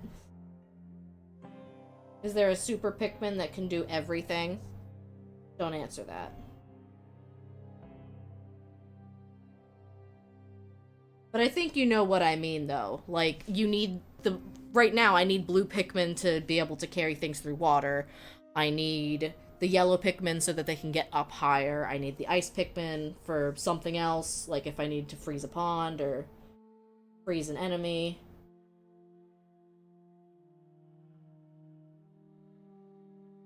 The red Pikmin are immune to fire.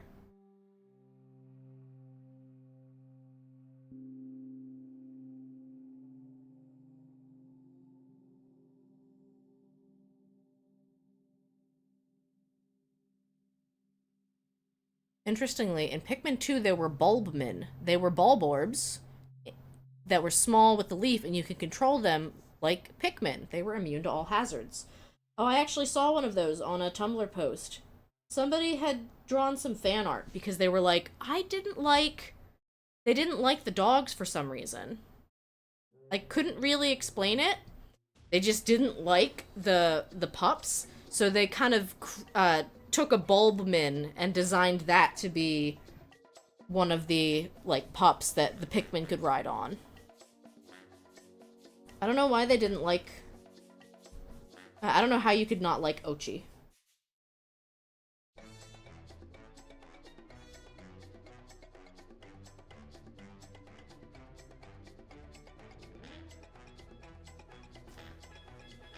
Probably a matter of, oh, the dogs are new to this game, so I don't like them. I think it is so funny to me how in, like, every piece of material I have seen, Moss looks like she just does not trust anyone. Like, she's got real shifty eyes. Where she just doesn't want to trust you.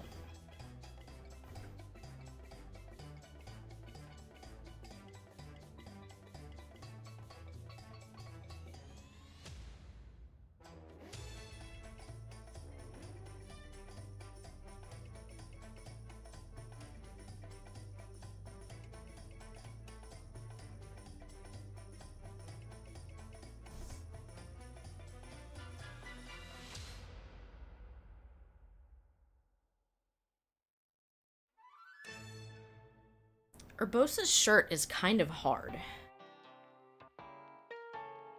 It might be the kind of thing that I try to focus on picking colors that I have fine tip options for. Because I don't think I'm gonna get the detail level in any of those little wedges without using fine tip only. I am not surprised about that, Dennis. It does kind of remind me of that dog.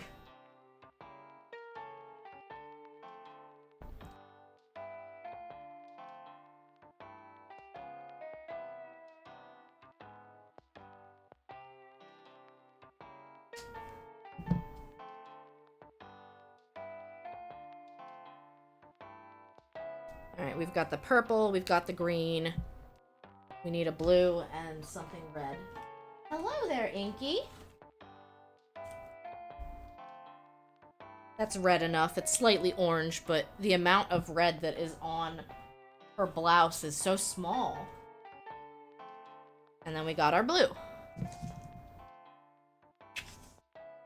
Hi, Inky. Are you sad because your chair has markers on it right now?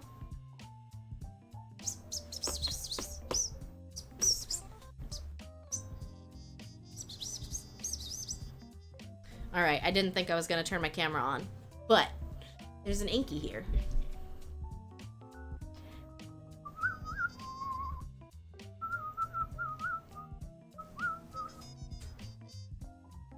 Look at him.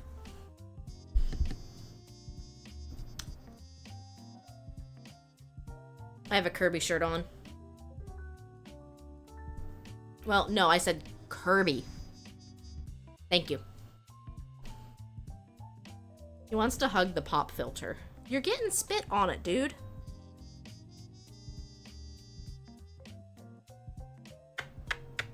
You're purring. You are, you're purring. The cat is here, you know what to do. You're such a baby. Don't get spit all over Urbosa, okay? I know that she is wife material and that everyone's drooling over her respectfully, but please don't get your spit. Please don't do it. What are you doing? You're not climbing on the desk, dude. That's not happening. It's not happening. Thank you, Dennis. Inky's having a great time.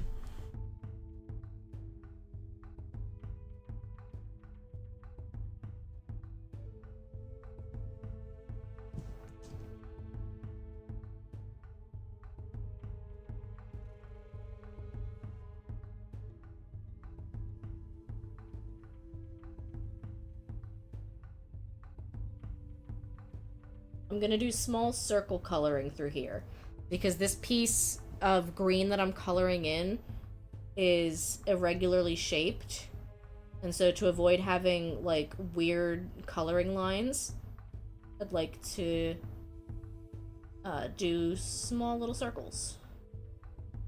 It's kind of a way to get a nice smooth block of color versus, of course, the rays here. I intentionally wanted that to be liney.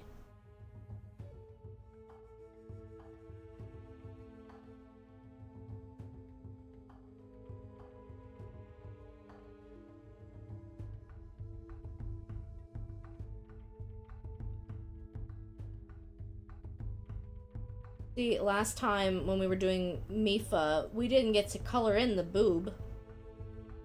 Is this what you wanted?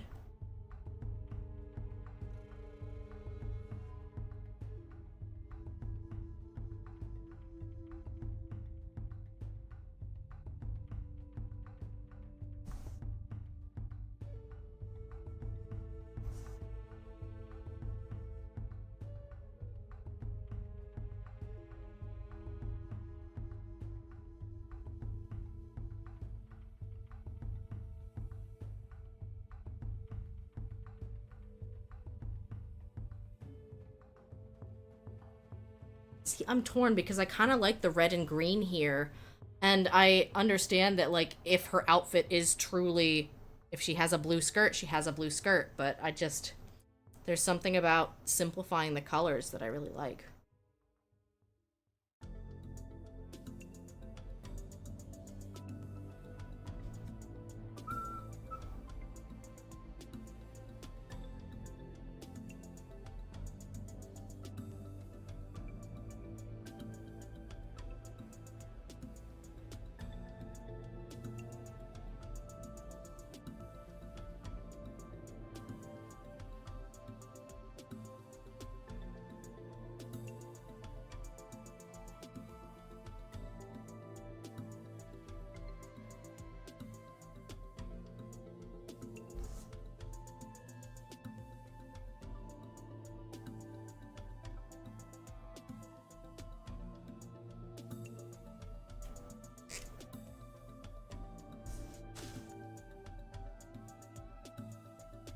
Alright, this is a lighter shade of green, so we're gonna start with that for the eyes, so that we can kind of blend in the darker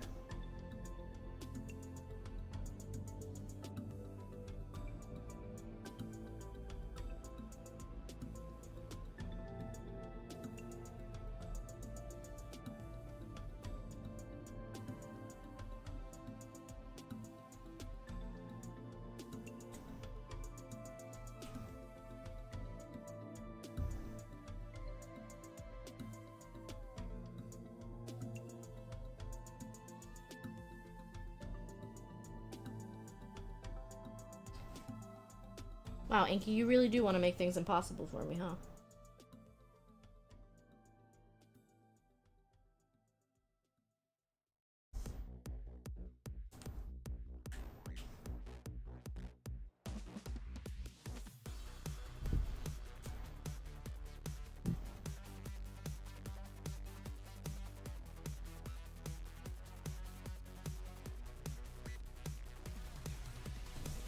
I blame Inky for that one. He kind of goofed me up a bit.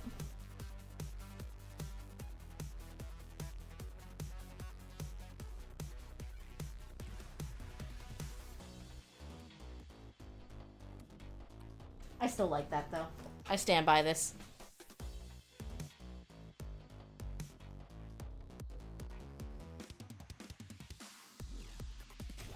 Now we need to find a good shade of orange.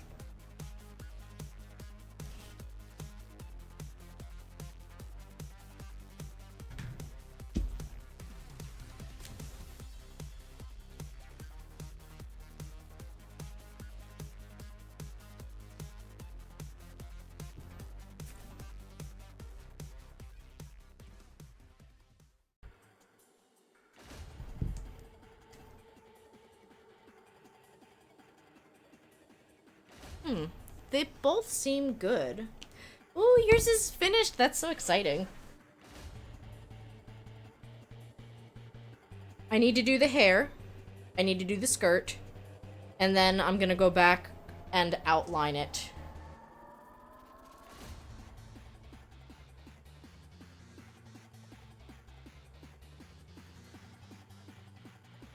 I think the first shade of orange, while it might be harder to work with, it's a better shade. This one here is a little bit too brownish, and I think her hair really ought to pop. Also, an update. Inky is asleep on the Gengar onesie. If anything, Dennis, I think mine takes more time because not only am I, like, doing it, but I'm also stopping, I'm reading chat, I'm chit-chatting, I'm explaining my process.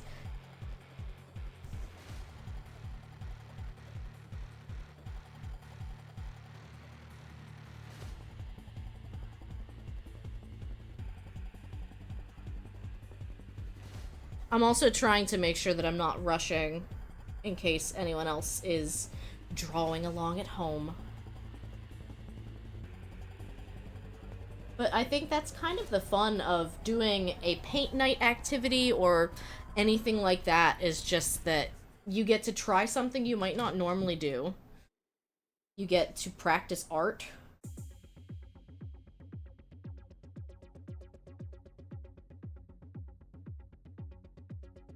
And hopefully you get to make something that you really like at the end, when it's all said and done.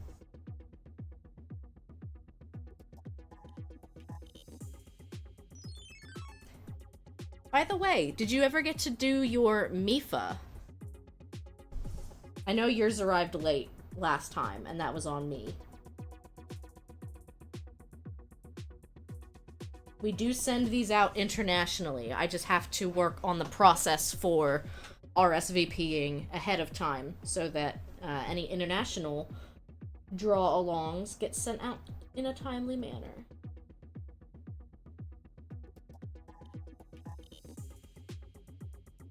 Haven't done it yet. Well, that'll be an exciting one, I think. I don't know, the Mifa one had a lot more background stuff to it because she was almost waterbending. So there was a lot more detail going on there.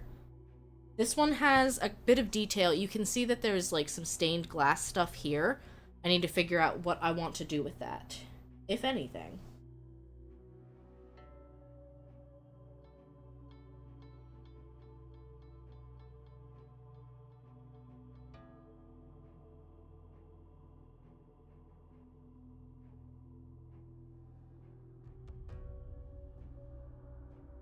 I should start making those ASMR coloring reels.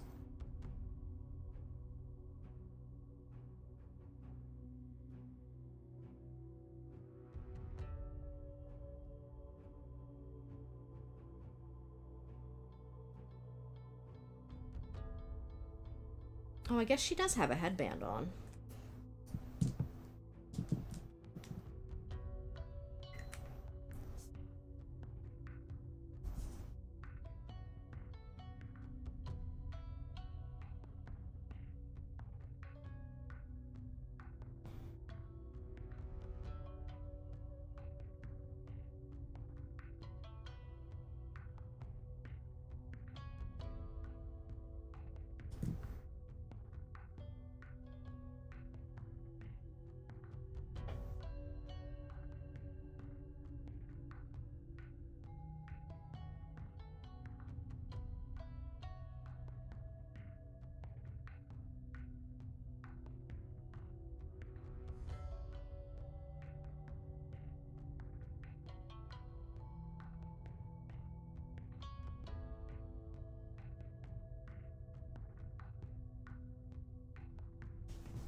I'm curious, Dennis, what part did you color first?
I'm curious as to who is going to win the poll for the next draw along. Daruk has not gotten almost any attention during any of the polls that we've run so far.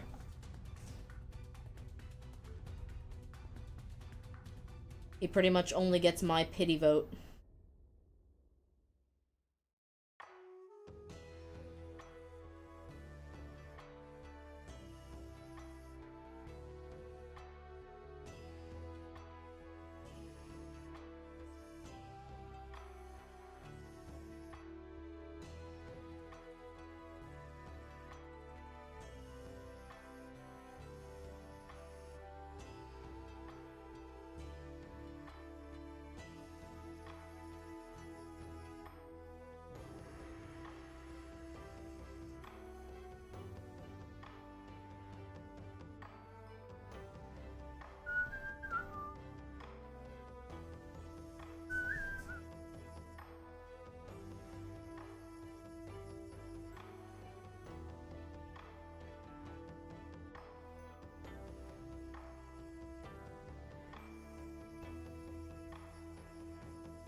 At this point, it would make sense to finish through the champions. It would. I have a feeling if that's the case, that Rivali might be next.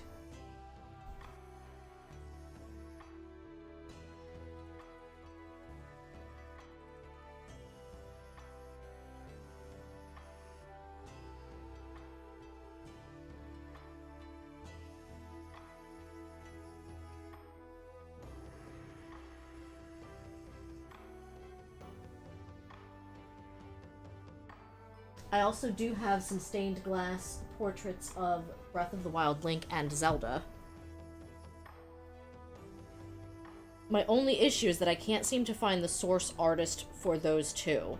It looks like most of the pictures I'm finding are based on an enamel pin that a lot of websites have kind of grabbed onto to try to resell, and I can't seem to find the original.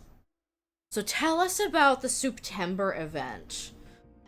All month long, for the duration of September, we are celebrating what is known in the Cool Gamer retirement home as Souptember.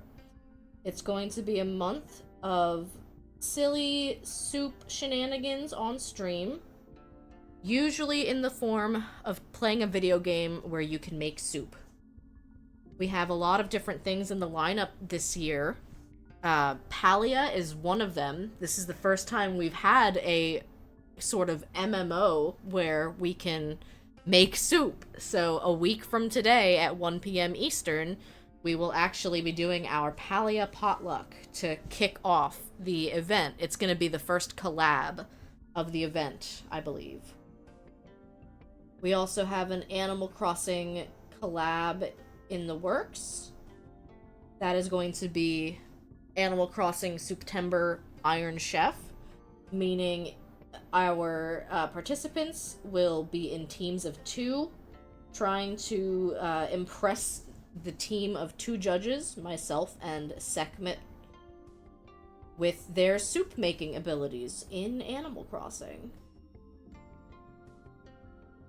We have a Plate Up collab planned. I don't have all of the dates memorized yet, but we are working on making, I'm calling it the specialty menu.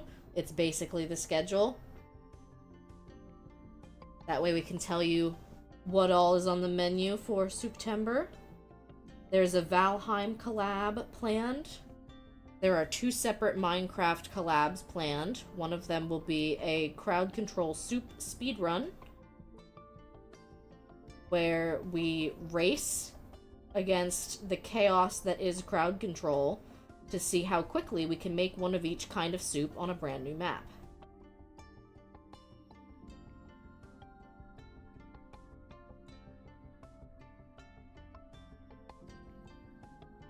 And then, as far as Bedrock goes, probably going to do some sort of, like, soup kitchen build.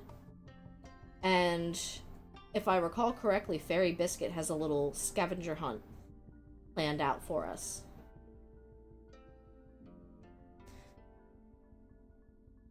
There are also going to be some solo Souptember streams from our partnered streamers. I'm going to be doing some Nom Nom Galaxy. I have plans to do Super Mario Odyssey and take us through the Luncheon Kingdom. If not me, somebody plans to do a Tears of the Kingdom soup stream.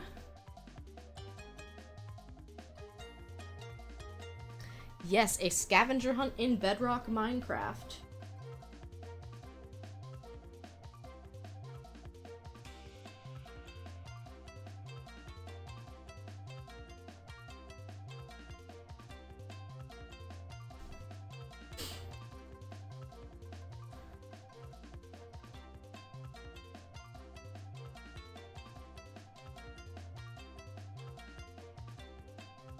And depending on whether or not time allows, there might be an Overcooked 2 collab as well. I like how her hair came out.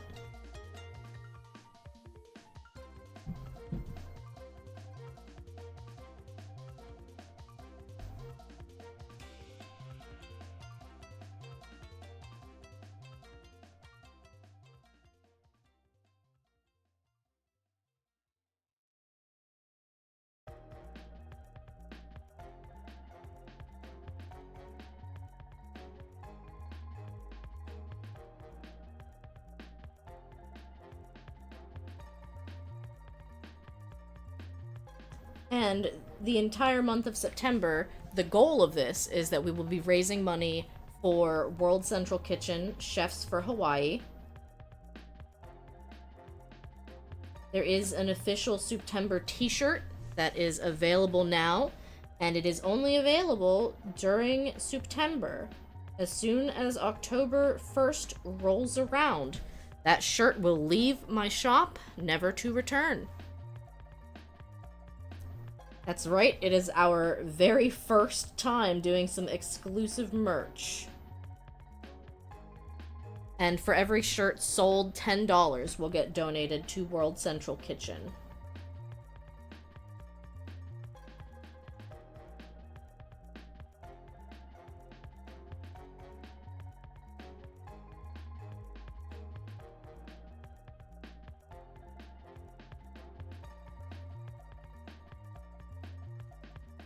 You ordered your shirt? Heck yes! I plan to order my shirt later today.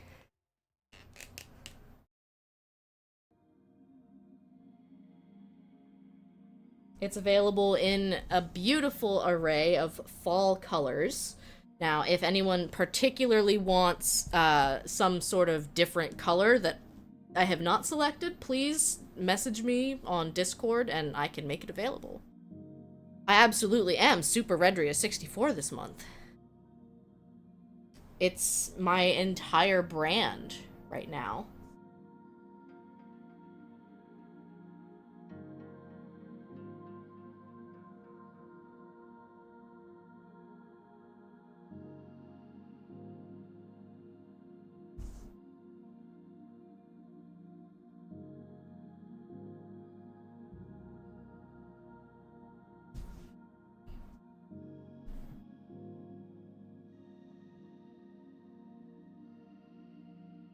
September is already bigger this year than it was last year.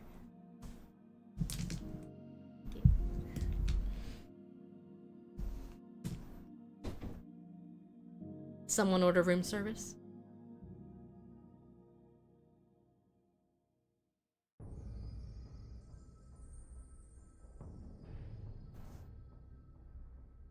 We did homemade baked empanadas.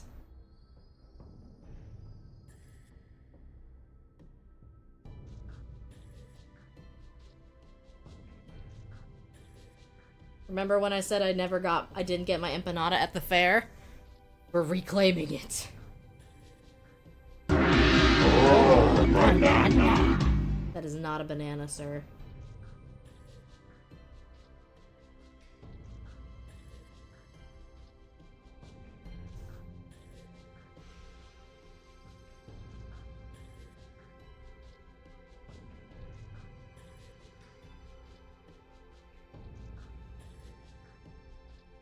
They were a pain to make. Next time we need to use pie crust. Was it the croissant dough? It was not a good pick. I'm very sorry.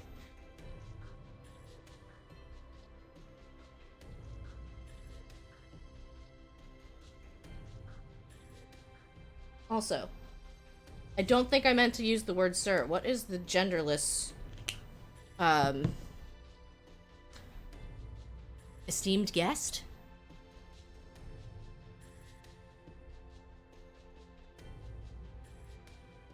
I feel like I've heard that before.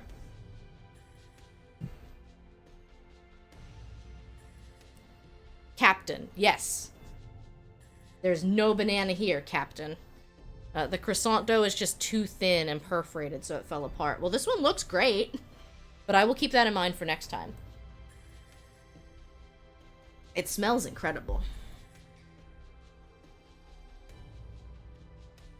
Now, I could also, I think... No, I like Captain. I like Captain. Oh, Captain, my Captain.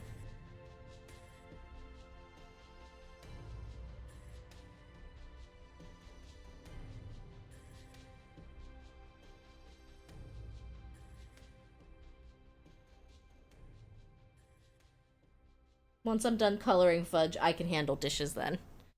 Did you buy the dough ready prepared? We did for this.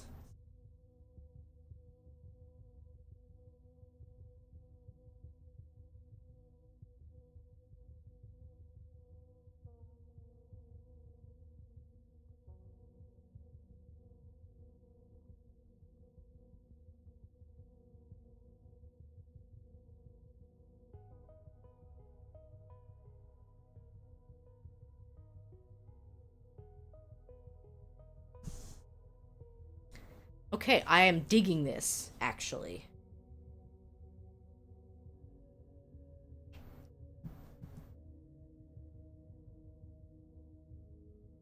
It is definitely a convenience thing.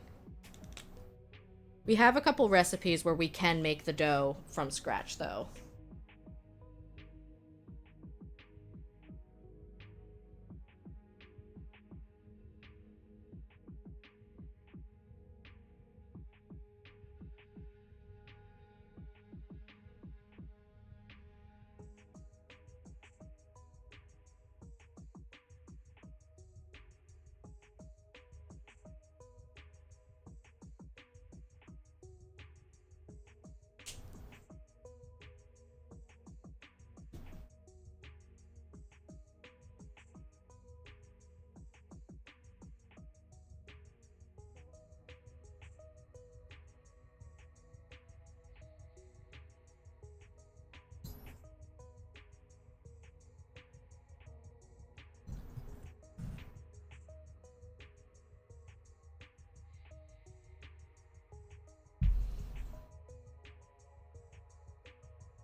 That chicken is very good, though.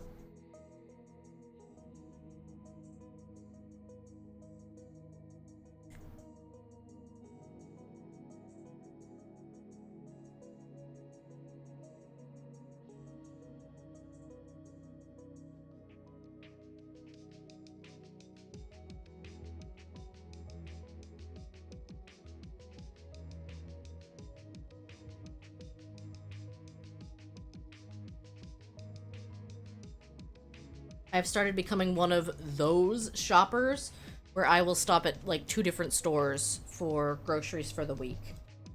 But now the reason I do that is because the one store has much better meat selection. It's much better selection and better quality. And better prices. Welcome in, Ace. How's it going?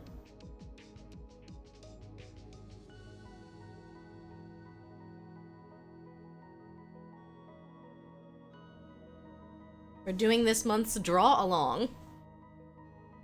We're nearing the final steps.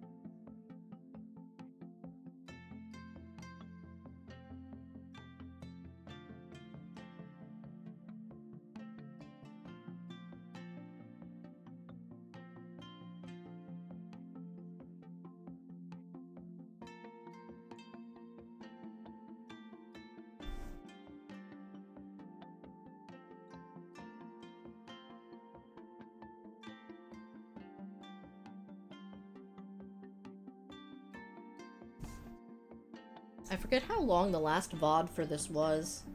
Because I even did the carbon step last time.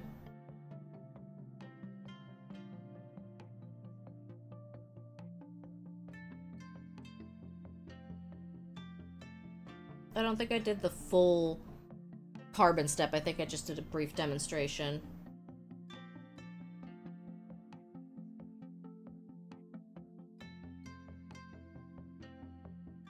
Thank you for the hydrate.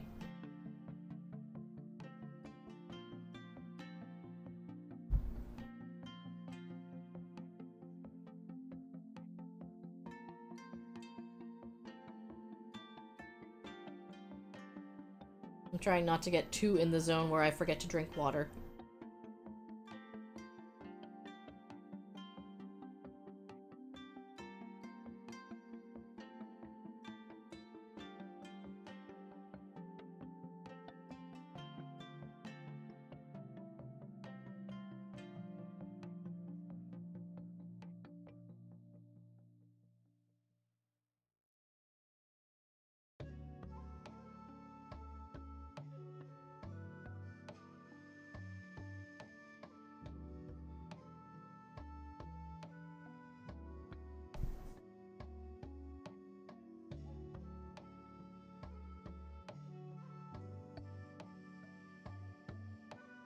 really coming together.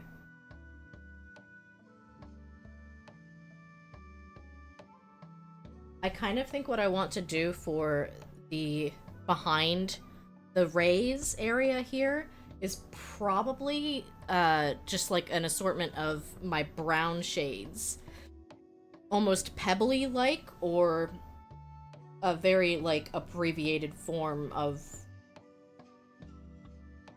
the stained glass pattern. I don't know that I'm going to copy it exactly. There was something about the stained glass pattern for Mifa that I felt like it accentuated the picture, but for some reason in the Urbosa one, it doesn't feel like it adds or subtracts anything. It's just there.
Fudge, how do you like the empanadas? I think it's delicious.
So you can tell I'm being extra right now. Trying to kind of keep my strokes to flow with the fabric itself.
Thank you so much for the resub, Dennis!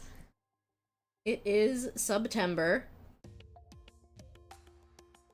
which means you can get subs at a discounted rate. I wasn't planning on doing a subathon or anything like that since we just did the tipathon and we're doing charity stuff, but I will at least let people know about September in case they haven't heard.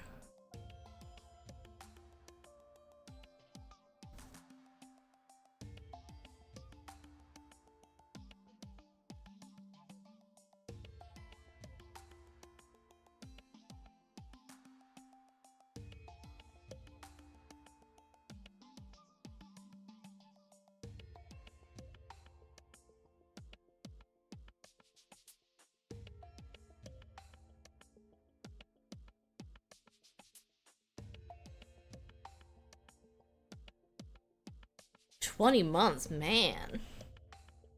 Wow.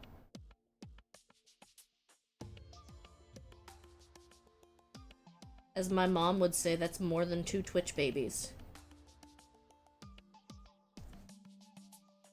It really does.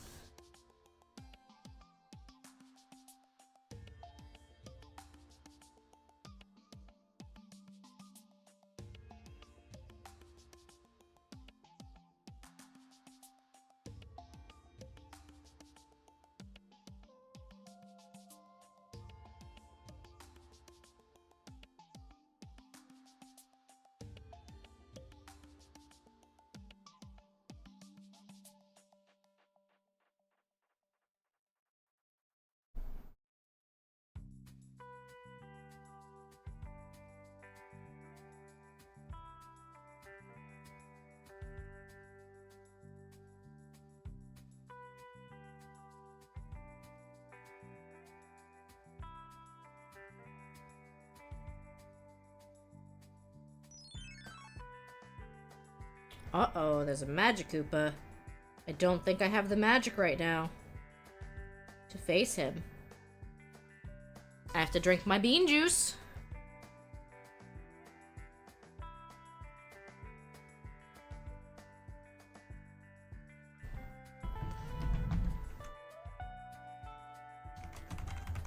Oops.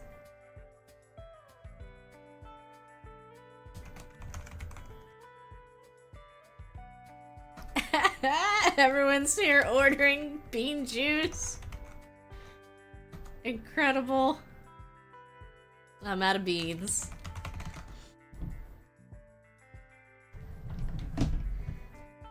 Yeah, we'll have to start spawning in some enemies that we can get.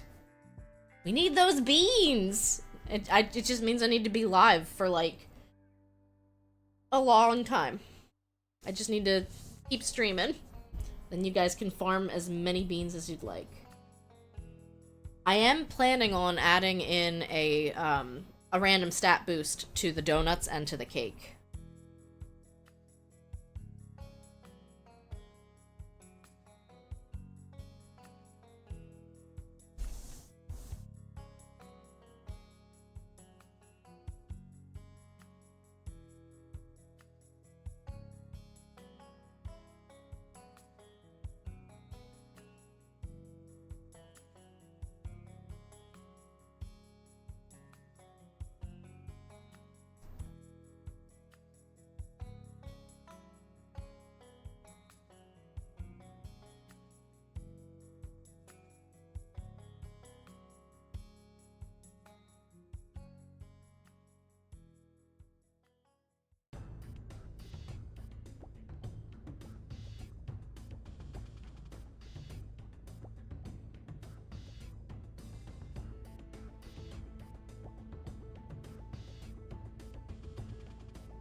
Yeah, I like that I'm using the fine tip pen here because I'm getting more precision. And it also makes sense to me that this would be a little bit darker. Or a slightly different color than the rest of the skirt that is moving and flowing.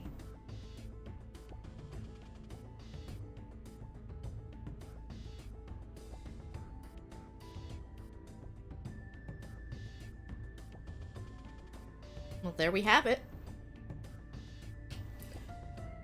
Our giant woman, Urbosa.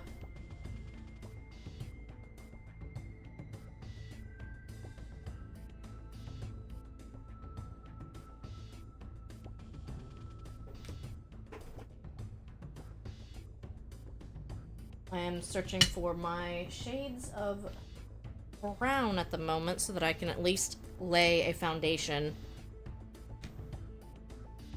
And I always forget which shade is which.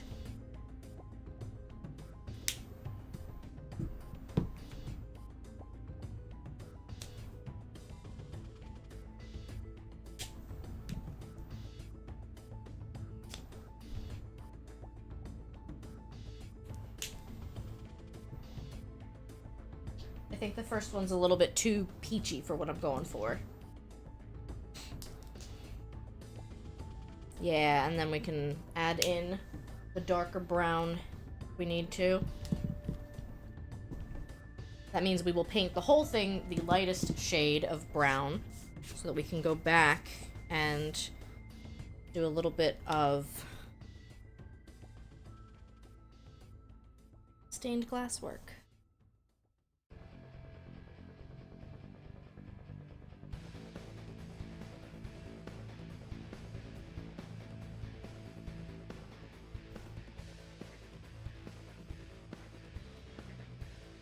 Yeah, Dennis, I'm curious to see what you did with the, this area, because I believe in your tracing, or your image transfer, you had not transferred all of the itty-bitty individual lines. Same as me.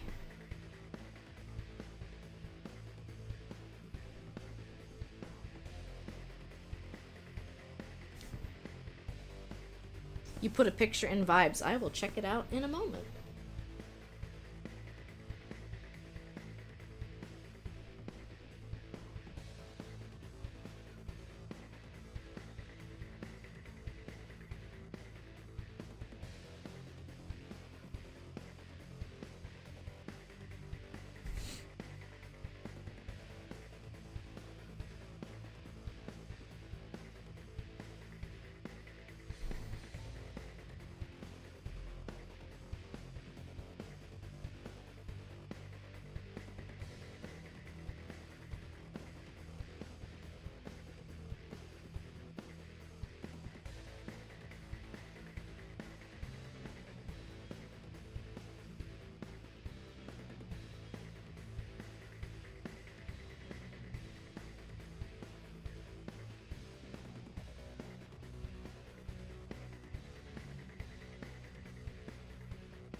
There we go. A nice basic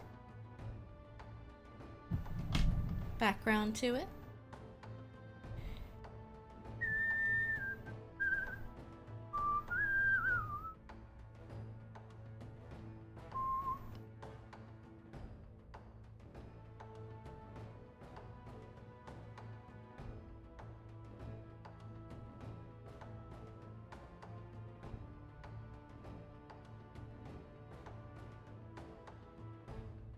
Sorry, I always forget how to navigate to the voice chat, whatchamacallits. I really like that, Dennis. I also kind of like what you did with, like, kind of little Triforce patterns in the in-between areas. That's very nice. Great job.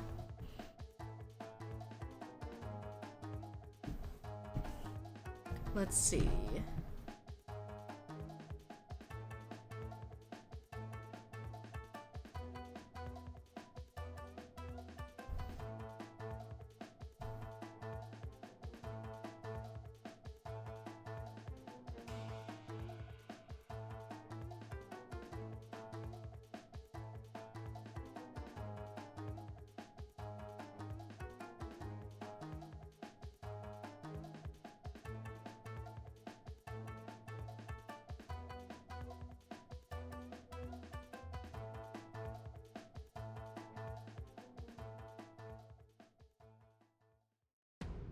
Trying to go for Triforce meets lightning, her element. That's a really cool way to look at it.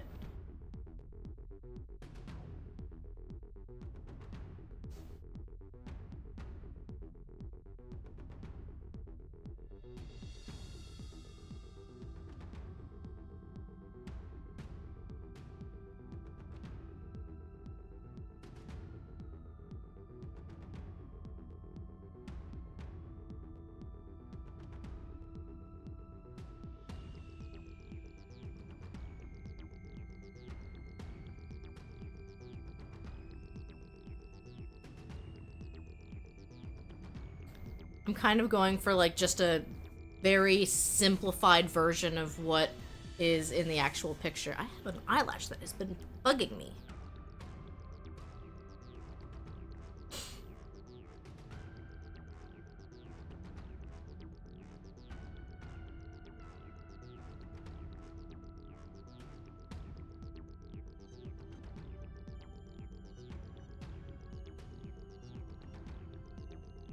Thank you, Biscuit. I'm really enjoying how this is coming along.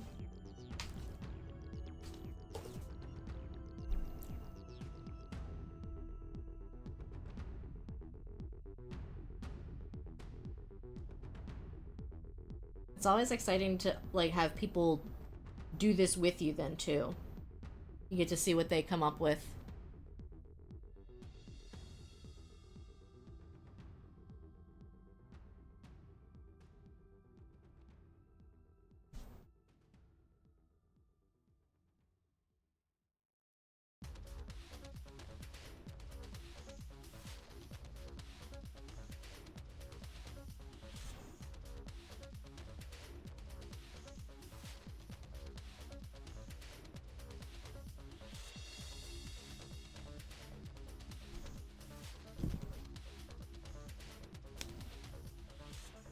I think I'm gonna have the best luck going in and picking some of these squares to just be darker.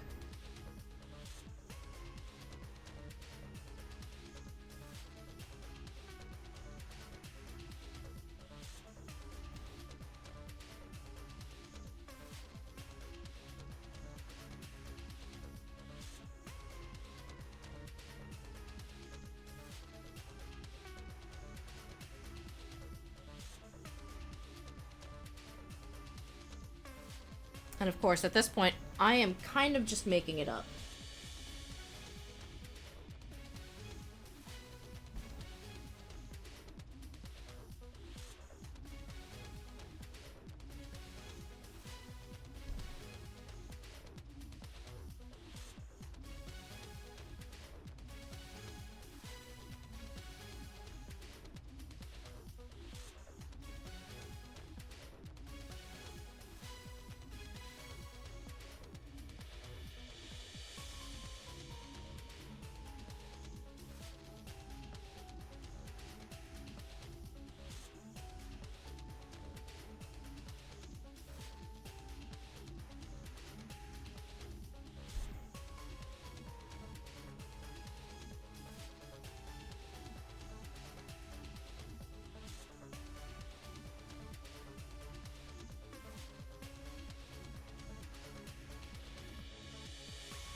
So I'm trying to figure out where I might be able to go in with my Posca pens for some extra detail.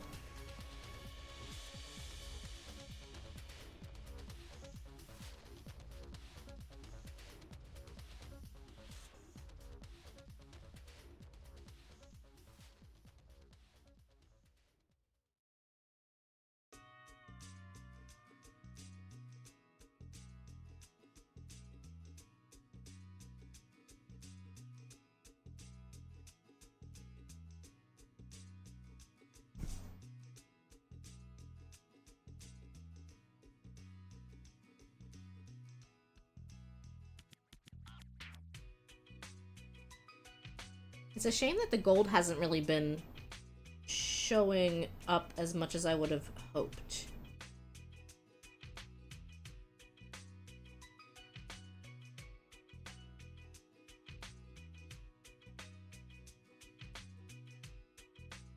Like, she has gold on her hoop earrings, and I don't think it really makes them pop any differently than, say, her neck piece.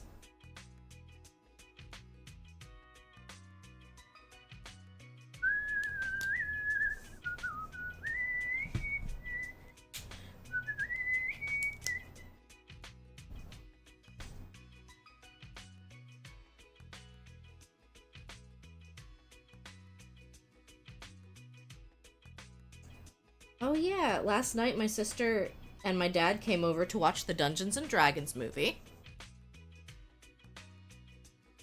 And, my sister lent me her copy of Story of Seasons, A Wonderful Life. Did you leave the bits white in the ring around her on purpose? Here, that's actually not white. It is colored in with this sandy color. It's very light. It's probably just not showing up super well in my camera lighting. Oh no, you're good.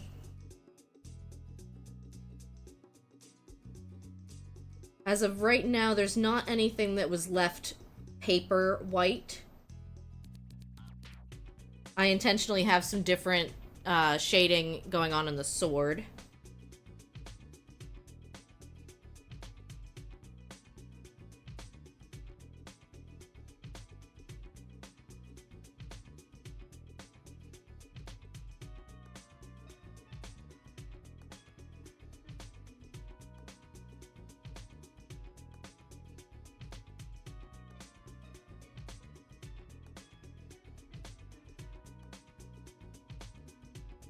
Now, the one thing I might actually not outline with my black fine tip Pigma pen, I might not come in here and outline the little itty-bitty lines here in the stained glass pattern area, because I don't feel like you need a strong, thick outline through here. I do want some paper down, though.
Now there's only one more shade of brown. I might grab my dark gray to do the detail work on the sword. Because I don't feel like that should be black. I don't know why.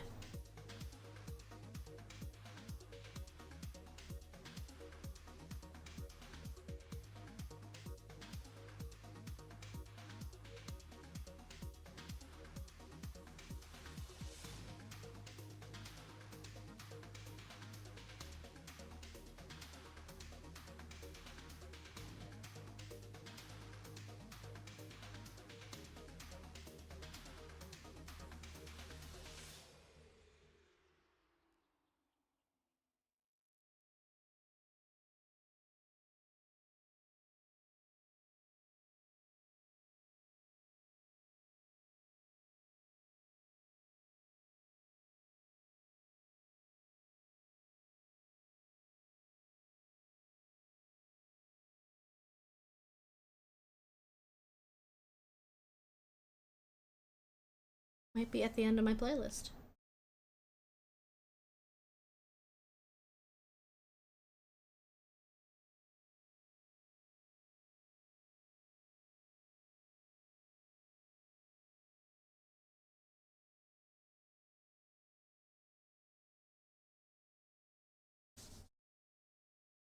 Ba-da-ba.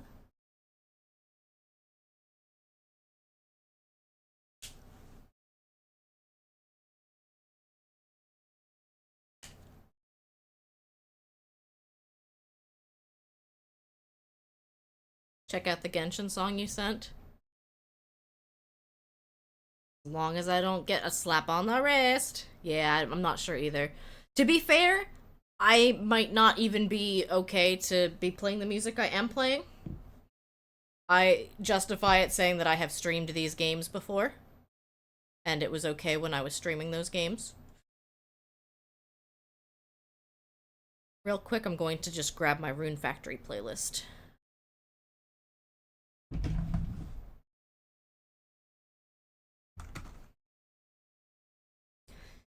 When you think too hard about it, even Game Chop's music becomes questionable, doesn't it? Because they are all covers based on what could be considered copyright protected music, right?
I like that being in gray because it doesn't feel quite as stark.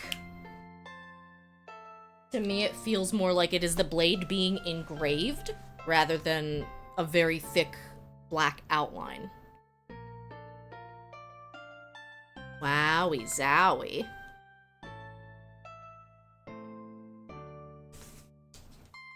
That's probably gonna be my new catchphrase. Thanks, Super Mario Wonder.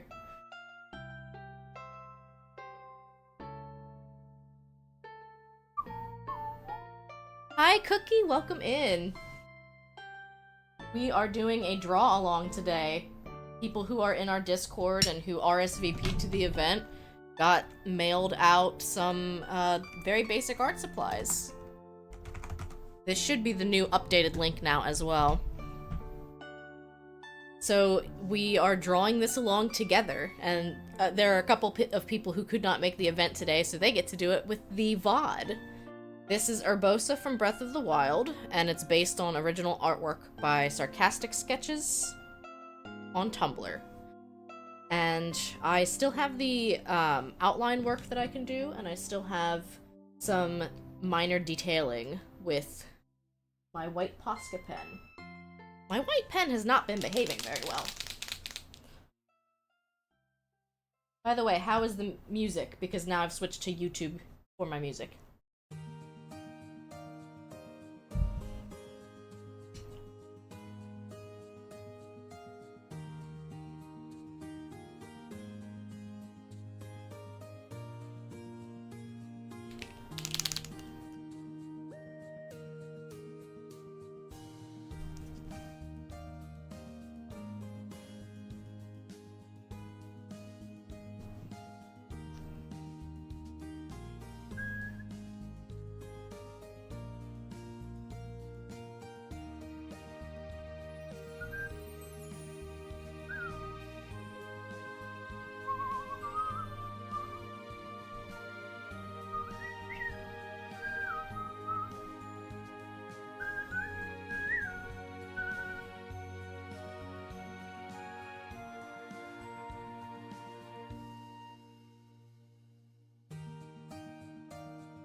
So I'm going in, I'm adding some shiny highlights with my white paint pen. Just some extra little detailing work that I think can kind of go a long way.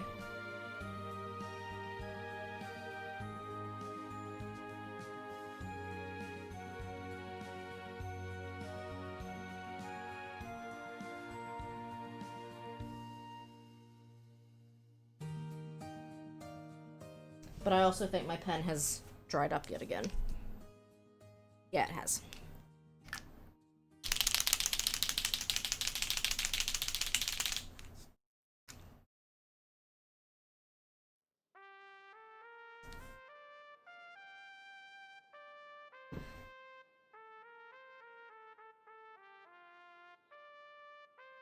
There we go.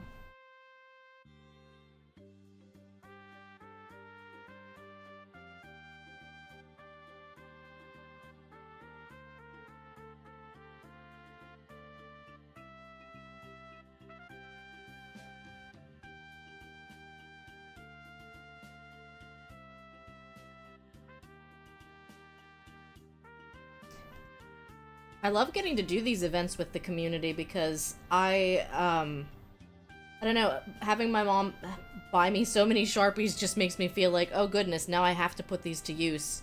And so it's actually really nice to have a convenient reason to put these to use regularly.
trying to remember. That might be too thick?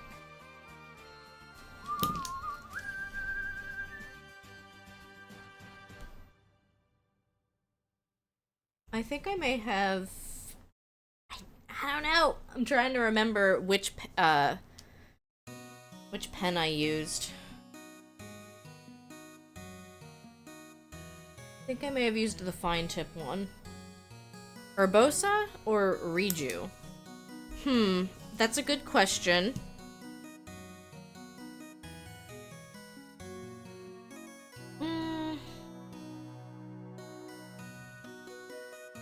Urbosa's got the giant woman vibe to her, which I understand is probably what a lot of people like.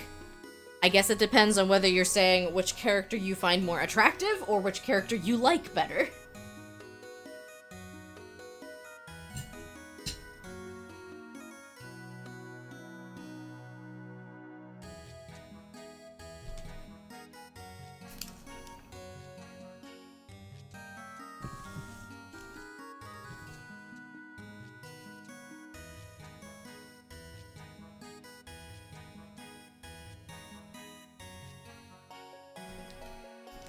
No, I think I used the thicker Sharpie.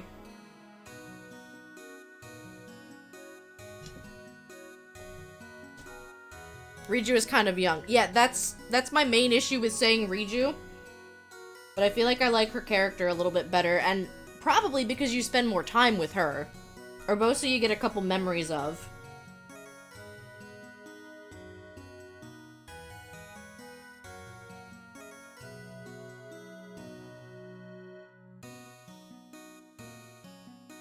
Yeah, I mostly wanted to make sure I understood the question before I answered.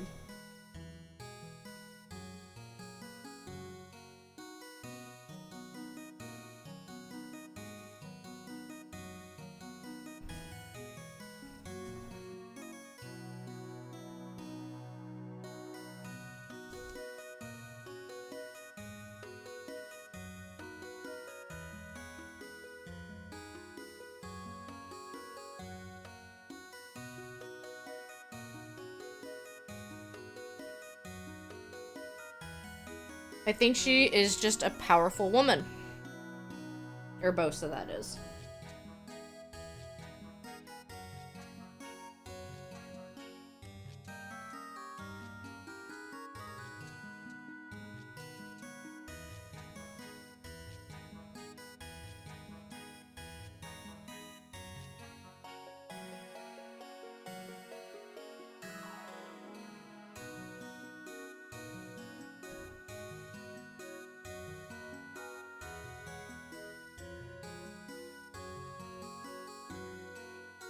All of her cutscenes are my favorite by far.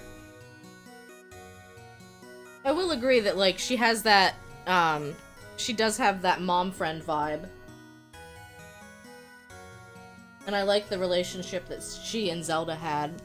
To me, it kind of reminded me of the relationship that Impa and Zelda had, except, they kind of were on more level ground with one another, if that makes sense. In a lot of the other games, Zelda's treated as like, oh, she's young and she doesn't know what she's doing, so Impa will show her what to do. And in Tears of the Kingdom, in Breath of the Wild, they had a similar vibe, but it was different in a way that I thought was better.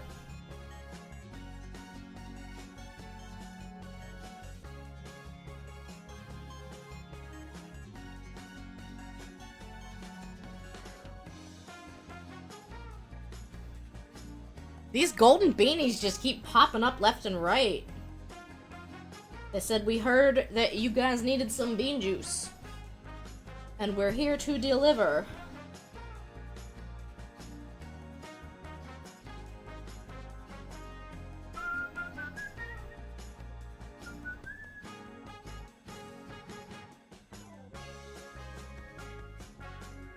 Sorry, Fudge.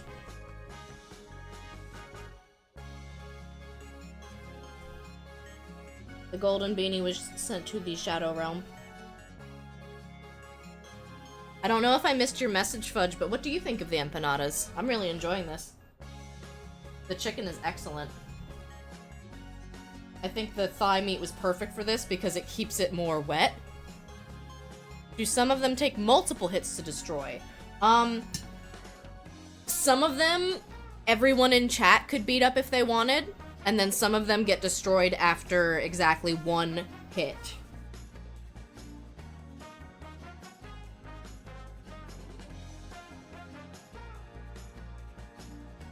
Some of the enemies are fragile.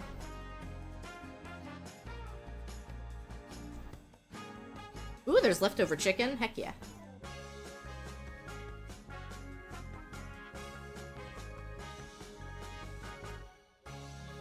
I might play into what my mom was suggesting. She was saying that maybe the rare enemies that only one person can destroy should have a different text color pop up on stream.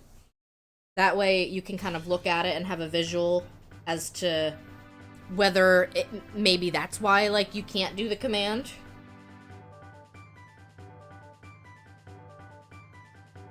Each enemy command also has a single person cooldown, meaning you can only do it once every, like, 3 minutes.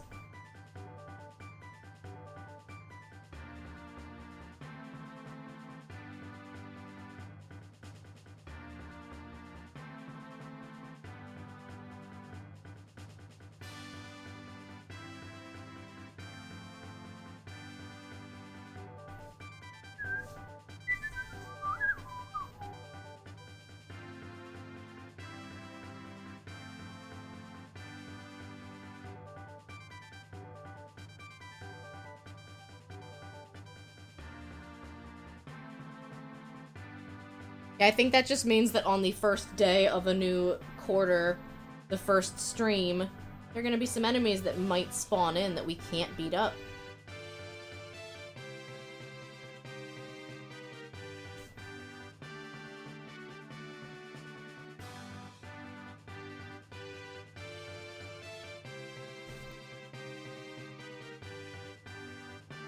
I really like how this is... the outline's, like, really making a lot of this pop.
I might need to actually look into the beanbag and make sure that, there's not, like, one coffee that's costing way too many beans, or a shortage of beans.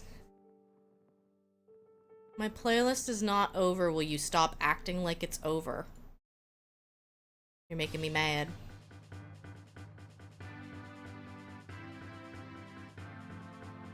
Not that I dislike, I do like Zelda piano music.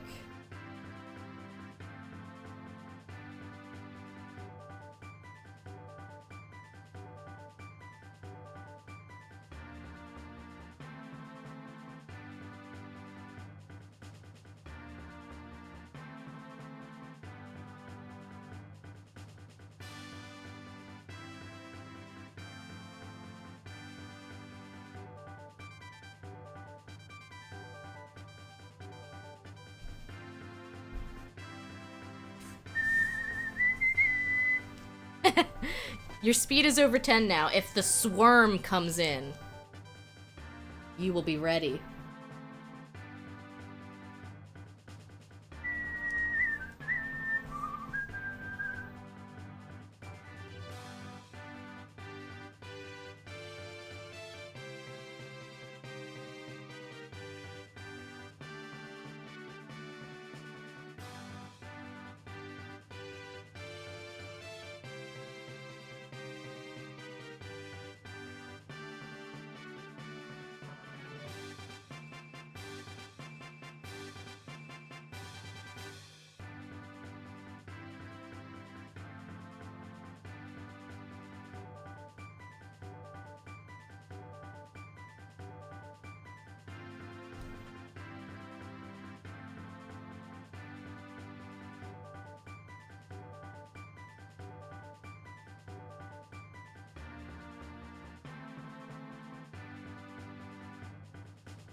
Thank you for the hydrate.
Usually when I am outlining like this, if this makes any sense, I try to place the outline on the outside of what I already have.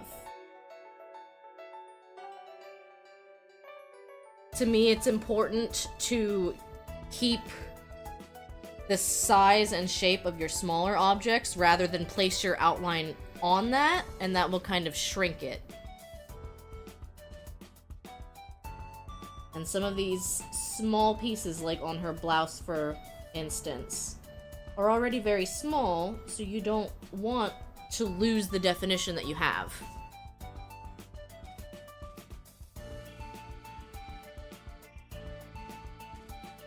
I'm also picking and choosing the size of the Sharpie that I want based on the amount of detail I want to retain.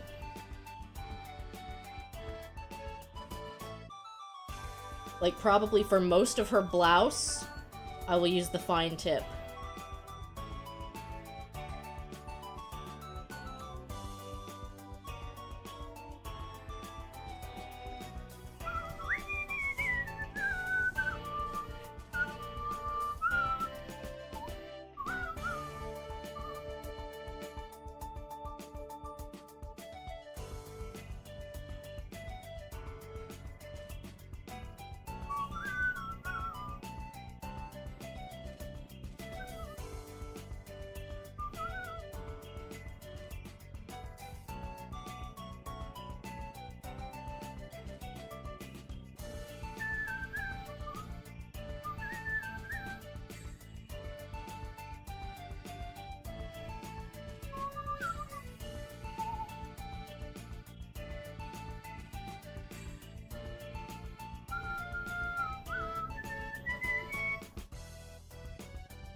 There's something about doing the sharp outline here that just, it pulls everything together.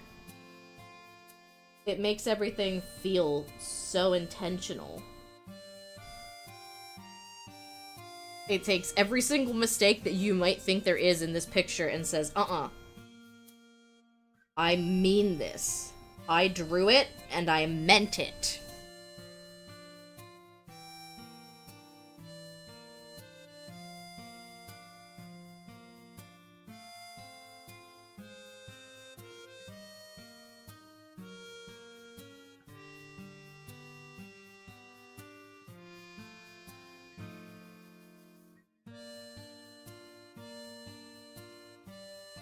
Something that happened when I did my transfer last night, and you may not even be able to see it very well, but I had put tape on the postcard at the top, and when I went to remove the tape, it ripped the paper a little bit, and so of course I was really bummed, like, oh man, I haven't even started and it's already all goofed up, and I don't think you would really notice. It's kind of funny how some of that stuff works, though.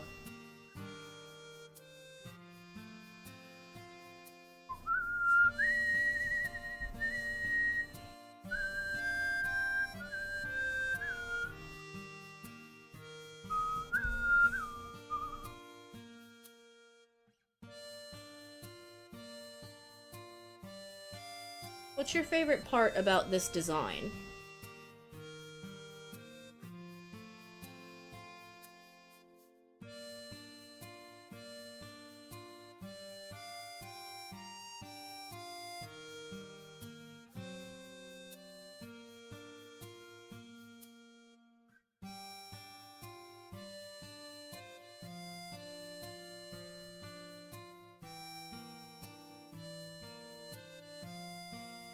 Probably the weapon, the sword. Or maybe it's a falchion.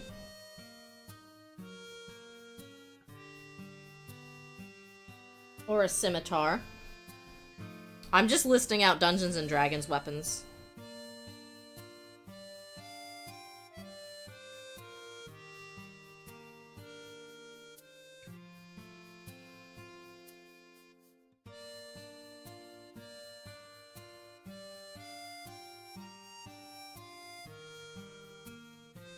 It is the Scimitar of the Seven.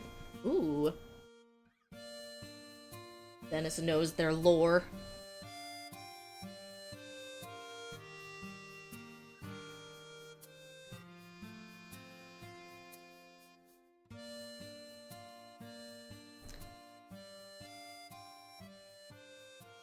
I feel like I may have started that quest, though. Alright, I believe everything else that I have left I want to do with the fine tip. Thank you, Cookie! I really, really like the way that the shading is here. It's not always easy to pull off with markers.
Oh, I forgot. That's the weird thing about the bronze Sharpie, is that it does not like to be layered.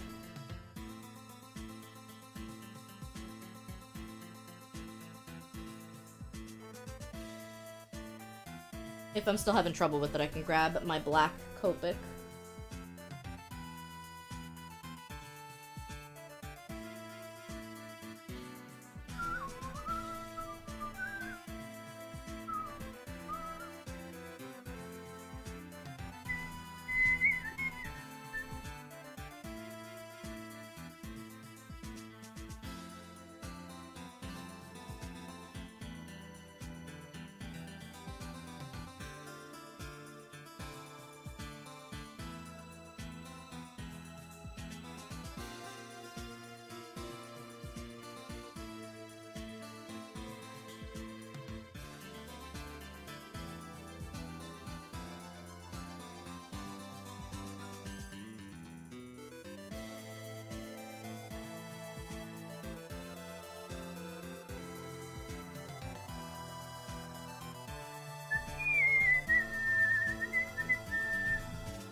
Just about done.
Now that was my extra fine Pigma Micron to do the tiara work.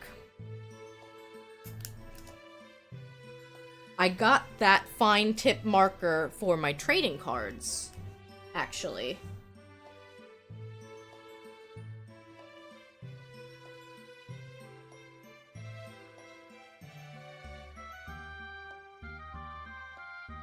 And it was actually funny because I got it, and almost immediately after I was like, this is too thin.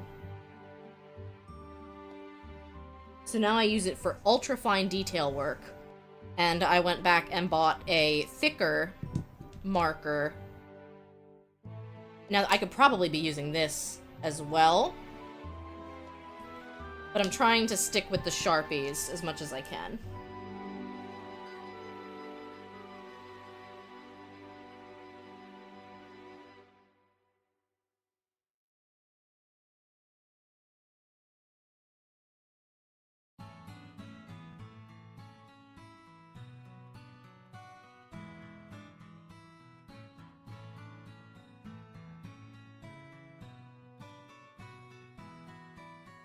Now don't forget, if you are enjoying this process and you want to take a swing at it, probably sometime next month we will be doing, I want to say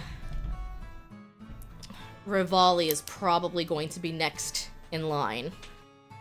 This is our second of the Divine Champion draw-alongs that we've done.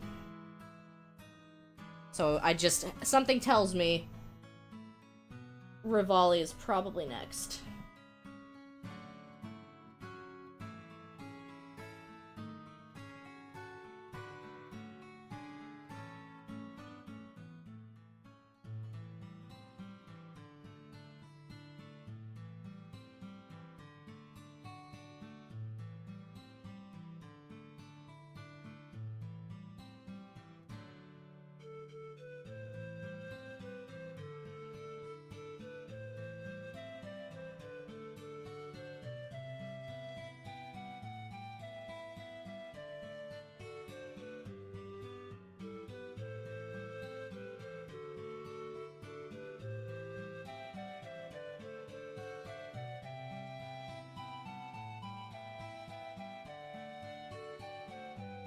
Remember earlier when I said I had made a mistake here? It all comes out in the wash. It really does.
There we go.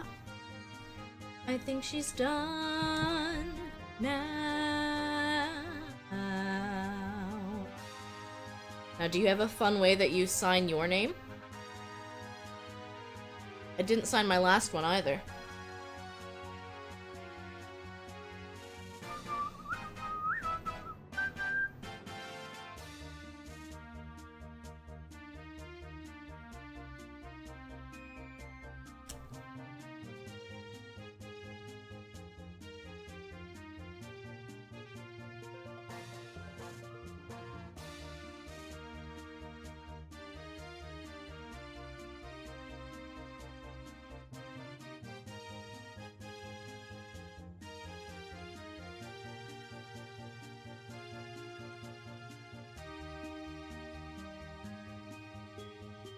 I love how these turned out.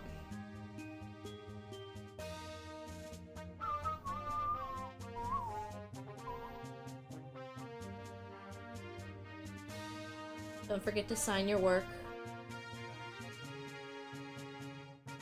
You made something amazing. And you should take credit for it.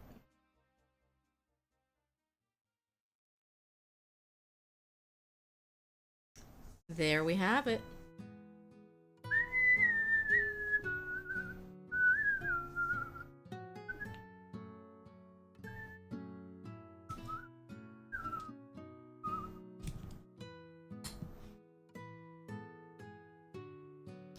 Great job, everyone.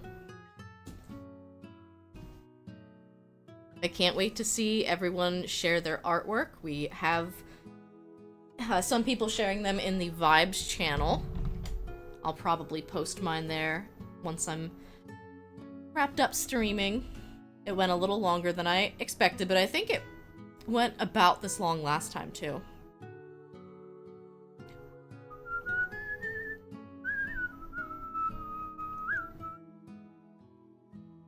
Let's see.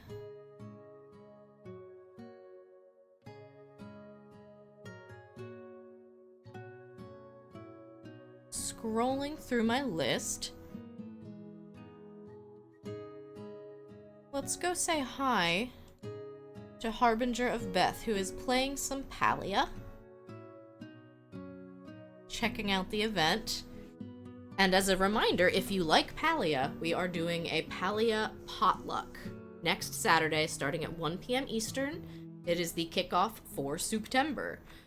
We're going to be raising some money for World Central Kitchen Chefs for Hawaii. This week, I will be making the charity incentives for the campaign and adding them to the Tiltify so that you can see them and make a good decision about how much money you would like to give to charity. Because I'm sure there's going to be some fun things going on. Anyway, thank you guys so much for hanging out with me today, for vibing and doing some art. I really love how this turned out. Go ahead and copy and paste one of the raid messages here.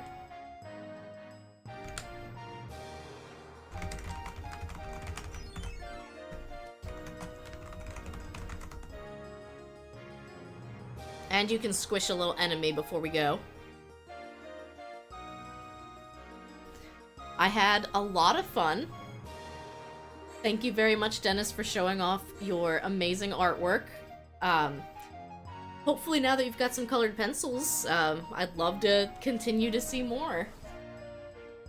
Let's see, I don't have a stream schedule for next week yet. The current basic plan is going to be Tuesdays Pikmin and Thursdays Ocarina of Time. And we will see about doing Core Keeper Wednesday because we are very close to the end of Core Keeper. I think it could happen. So I will post a schedule for next week. I will see you guys sometime next week. So until then, keep going and growing. I'll see you guys next time. Bye, everyone.